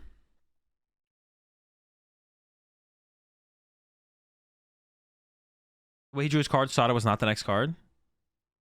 I'm pretty sure it was. It would have been the next card he had drawn off the grass, right? We can go back and watch it. I'm definitely going back. I now want to go back and watch it. I'm pretty sure it was. We can confirm if it was the Sada. All right, we're doing a little pawning here. He's also so tired now. He's amped up. Yeah, it gave me the energy. Watching someone get punished for a misplay, dude. Watching someone get punished for a misplay gives me the energy I need to continue streaming. I live off it. That's why these streams are so easy, because people are constantly throwing. And I'm here to call it out. It was 100% Vessel. He picked the card weird. I'll go back and watch it. We'll reanalyze it. The cards did get shuffled around a little bit. It's juicy seeing a punish. Juicy.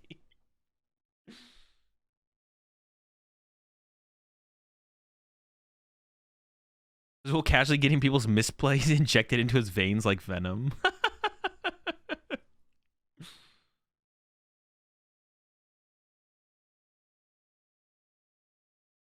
All right, we did get the Pidgey KO still here, which is good for sure. Definitely a big deal to still get this knockout. Pidgey's been taken care of. So, like, Iono into the late game for Andreas can actually be, like, a pretty impactful play. But the Iono's in the last two. Our Iono's prized. The Rapikos is there for Zach. Honestly, the scariest thing in that deck is finding the freaking turtle. Like, sometimes you just can't find the turtle. Why do you want the grass on the bolt? Oh, true. Yeah, we should... What did we discard? The fighting? Yeah, we should definitely discard the grass. Very true. Yeah, that could be a big mistake. Because now you have to have a Sada next turn if the active gets KO'd. Well, the active's probably not getting KO'd, though, right? But it could be. Knockout for 2. Nor. Because we could punch the active with the turtle, not KO it. Oh, but then we wouldn't need the Sada anyways.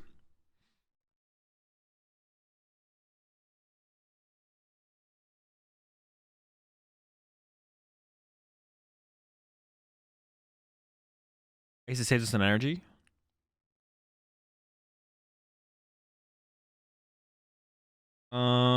Chat was right. Oh, it was Vessel. My mistake. It was Vessel, dude. L. All right. Never. Then our answer is never punished.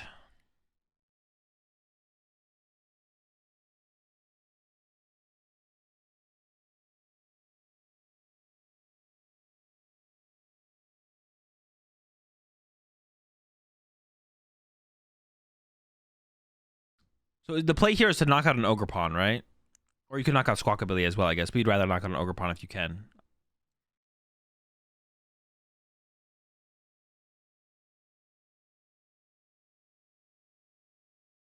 Okay, there's a Stadium, Nest Ball. I guess the energy on the Duskull does give you like a pivot to work with, technically, which isn't terrible. If your Pidgey gets targeted, right? Which it did. Now you can play around that as Lesage here. Pidgey's gone on Colch's price. He needs a DTE. Yeah, and we got research into... You would like to countercatcher this turn, right? You'd like to KO an Ogre Pawn here with an attack. They do show the prize cards quite a bit there, too legit.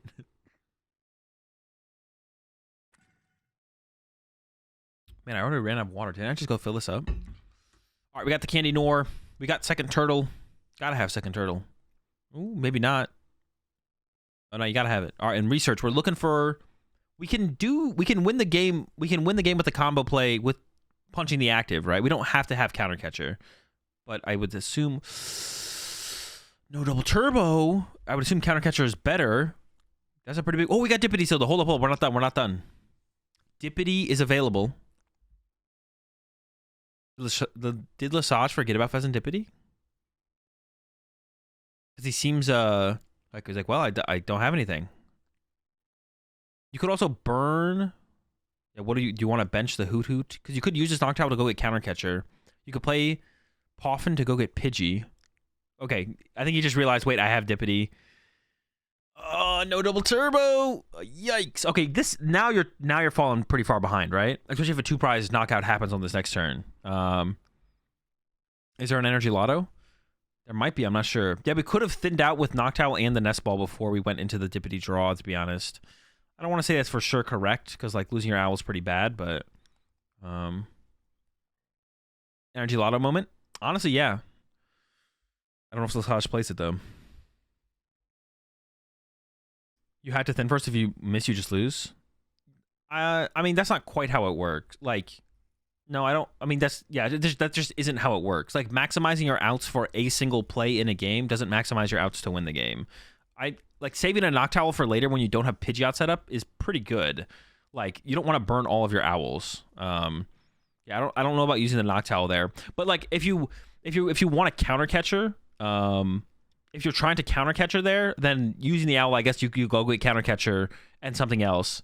But I think Lesage does want to bench this other Hoot Hoot for Noctowl next turn, as well. So we see that Lesage didn't really want a Nest Ball or Poffin for anything because the Hoot Hoot was in hand, not in the deck, which is reasonable. The question would just be like, how much were you trying to counter catcher there? I think is the biggest thing. Because if you were trying to counter catcher there, I think you just put the Noctowl in play and thin out the 2 cards. If you're not trying to Hoot Hoot or not trying to counter catcher here, then I think saving the Noctowl is probably correct. Why do you place the double turbo on the Dusky? So we could pivot into a Terapagos if our Pidgey got chased, because Pidgey is our free retreater. But if our Pidgey gets chased, then we have no free retreater and we have to pop a Dusknoir, which is that many more resources, and maybe something we just don't want to do, because if Andreas plays Vacuum, once we put Area 0 in play, whatever we ping with Dusknoir can be discarded after Andreas bumps Area 0. Oh, it doesn't have to be Vacuum, it could be Pokestop as well.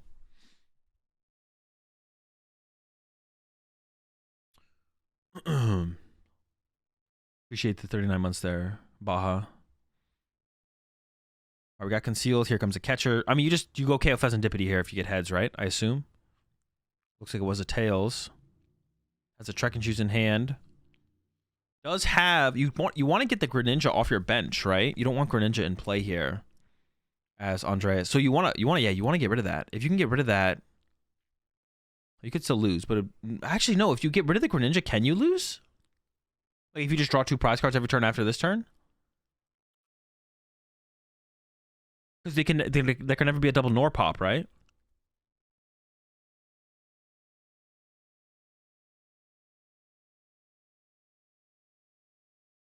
Yeah, if we can get this Greninja off our bench right here, I think we're in a really good spot as Andreas. We just need to bench something and then put a Pokestop in play. I don't know if there's anything in hand to bench, but no, bench something. Get rid of the Greninja. Boss the Dippity for sure. Get rid of that guy.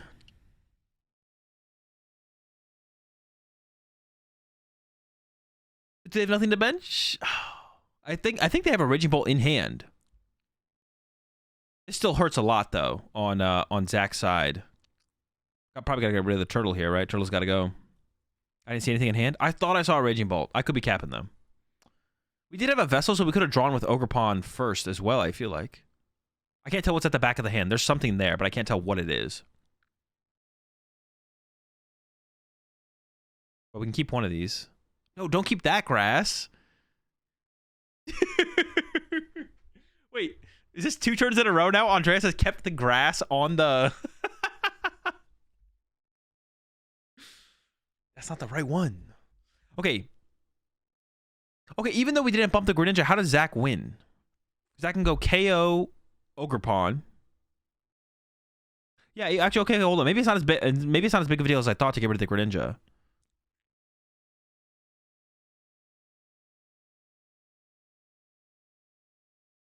So what's Zach gonna do here? Pop double Dusknoir Iono, right? That has to be your play. Pop double Dusknoir on the.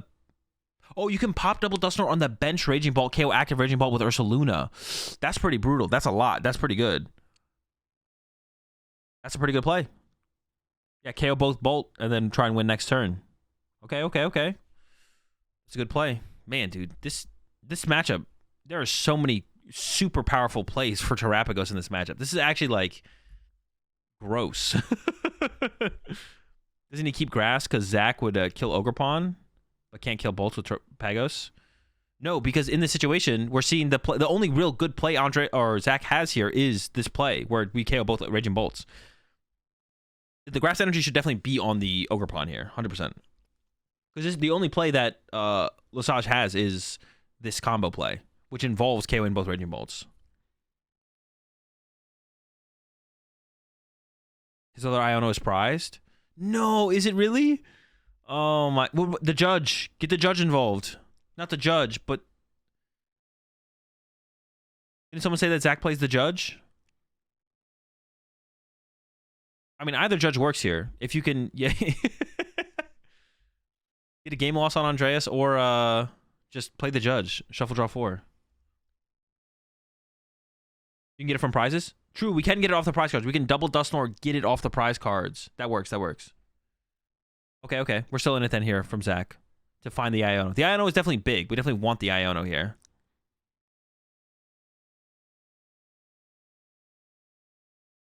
This matchup is like 95-5 for Turtles House is happening.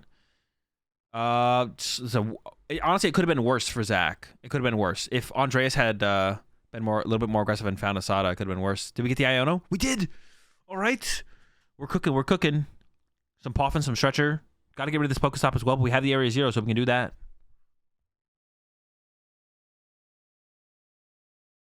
Do you Stretcher for the Pidgey here? I feel like you probably don't, right?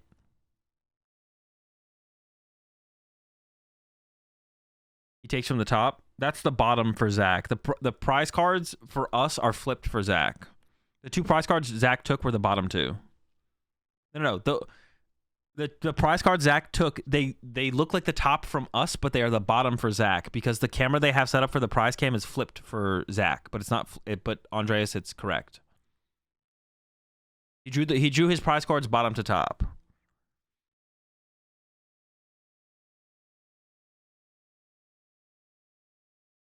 Bro, chat out for blood after 4 seconds. Yeah, I know, bro. And even if he did draw him out of order, like I said, I do say you shouldn't draw your prize cards out of order because it can only create suspicion about you. But like, how would you ever like know if he knew, right? You couldn't really know anything. It'd be like, well, that is kind of sus to draw your prize cards out of order, but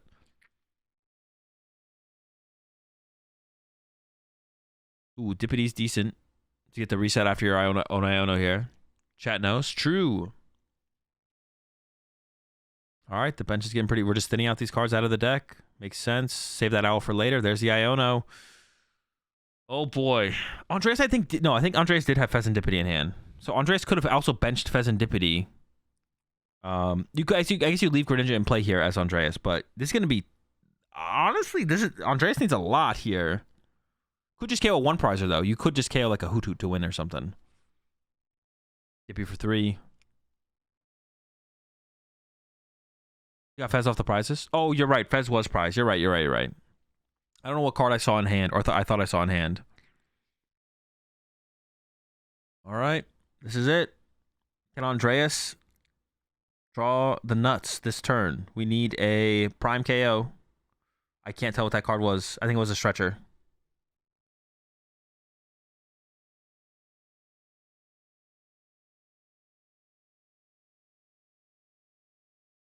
You always push Ogerpon here. Oh, no, you could push Greninja. You could push... No. Zach always has game next turn. You don't push Greninja here. You never push Greninja here. Well, I guess if you know you need Prime to win, I guess it's okay. But couldn't you... There's Area 0 in play, so you could, like, pawn. And, yeah, there's too many cards in hand. You don't push Greninja here. You push Ogerpon in case you need a pivot into something else. Yeah, Zach never doesn't not have Boss or Prime or... I guess the Ursaluna could be stuck. I guess maybe that's a good enough reason. You know Zach has Prime left, but it could be in the last 2 prize cards. Maybe pushing Greninja is not terrible here.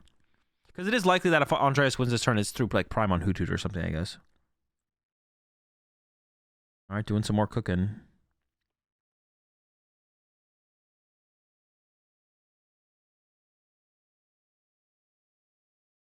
It's so hard to generate cards at this. You need like draw into like you need like top deck nest ball like right now to get Fez. Catcher. All right, well, concealed cards. We need to generate cards. We need to generate cards here. Oh, this is another thing as well. If we had left the grass energy on the Ogerpon, we could have won this turn with Ogerpon as Andreas. We could have won. We could have Ogerpon knocked out a 1-prizer. Draw 2. Is it anything?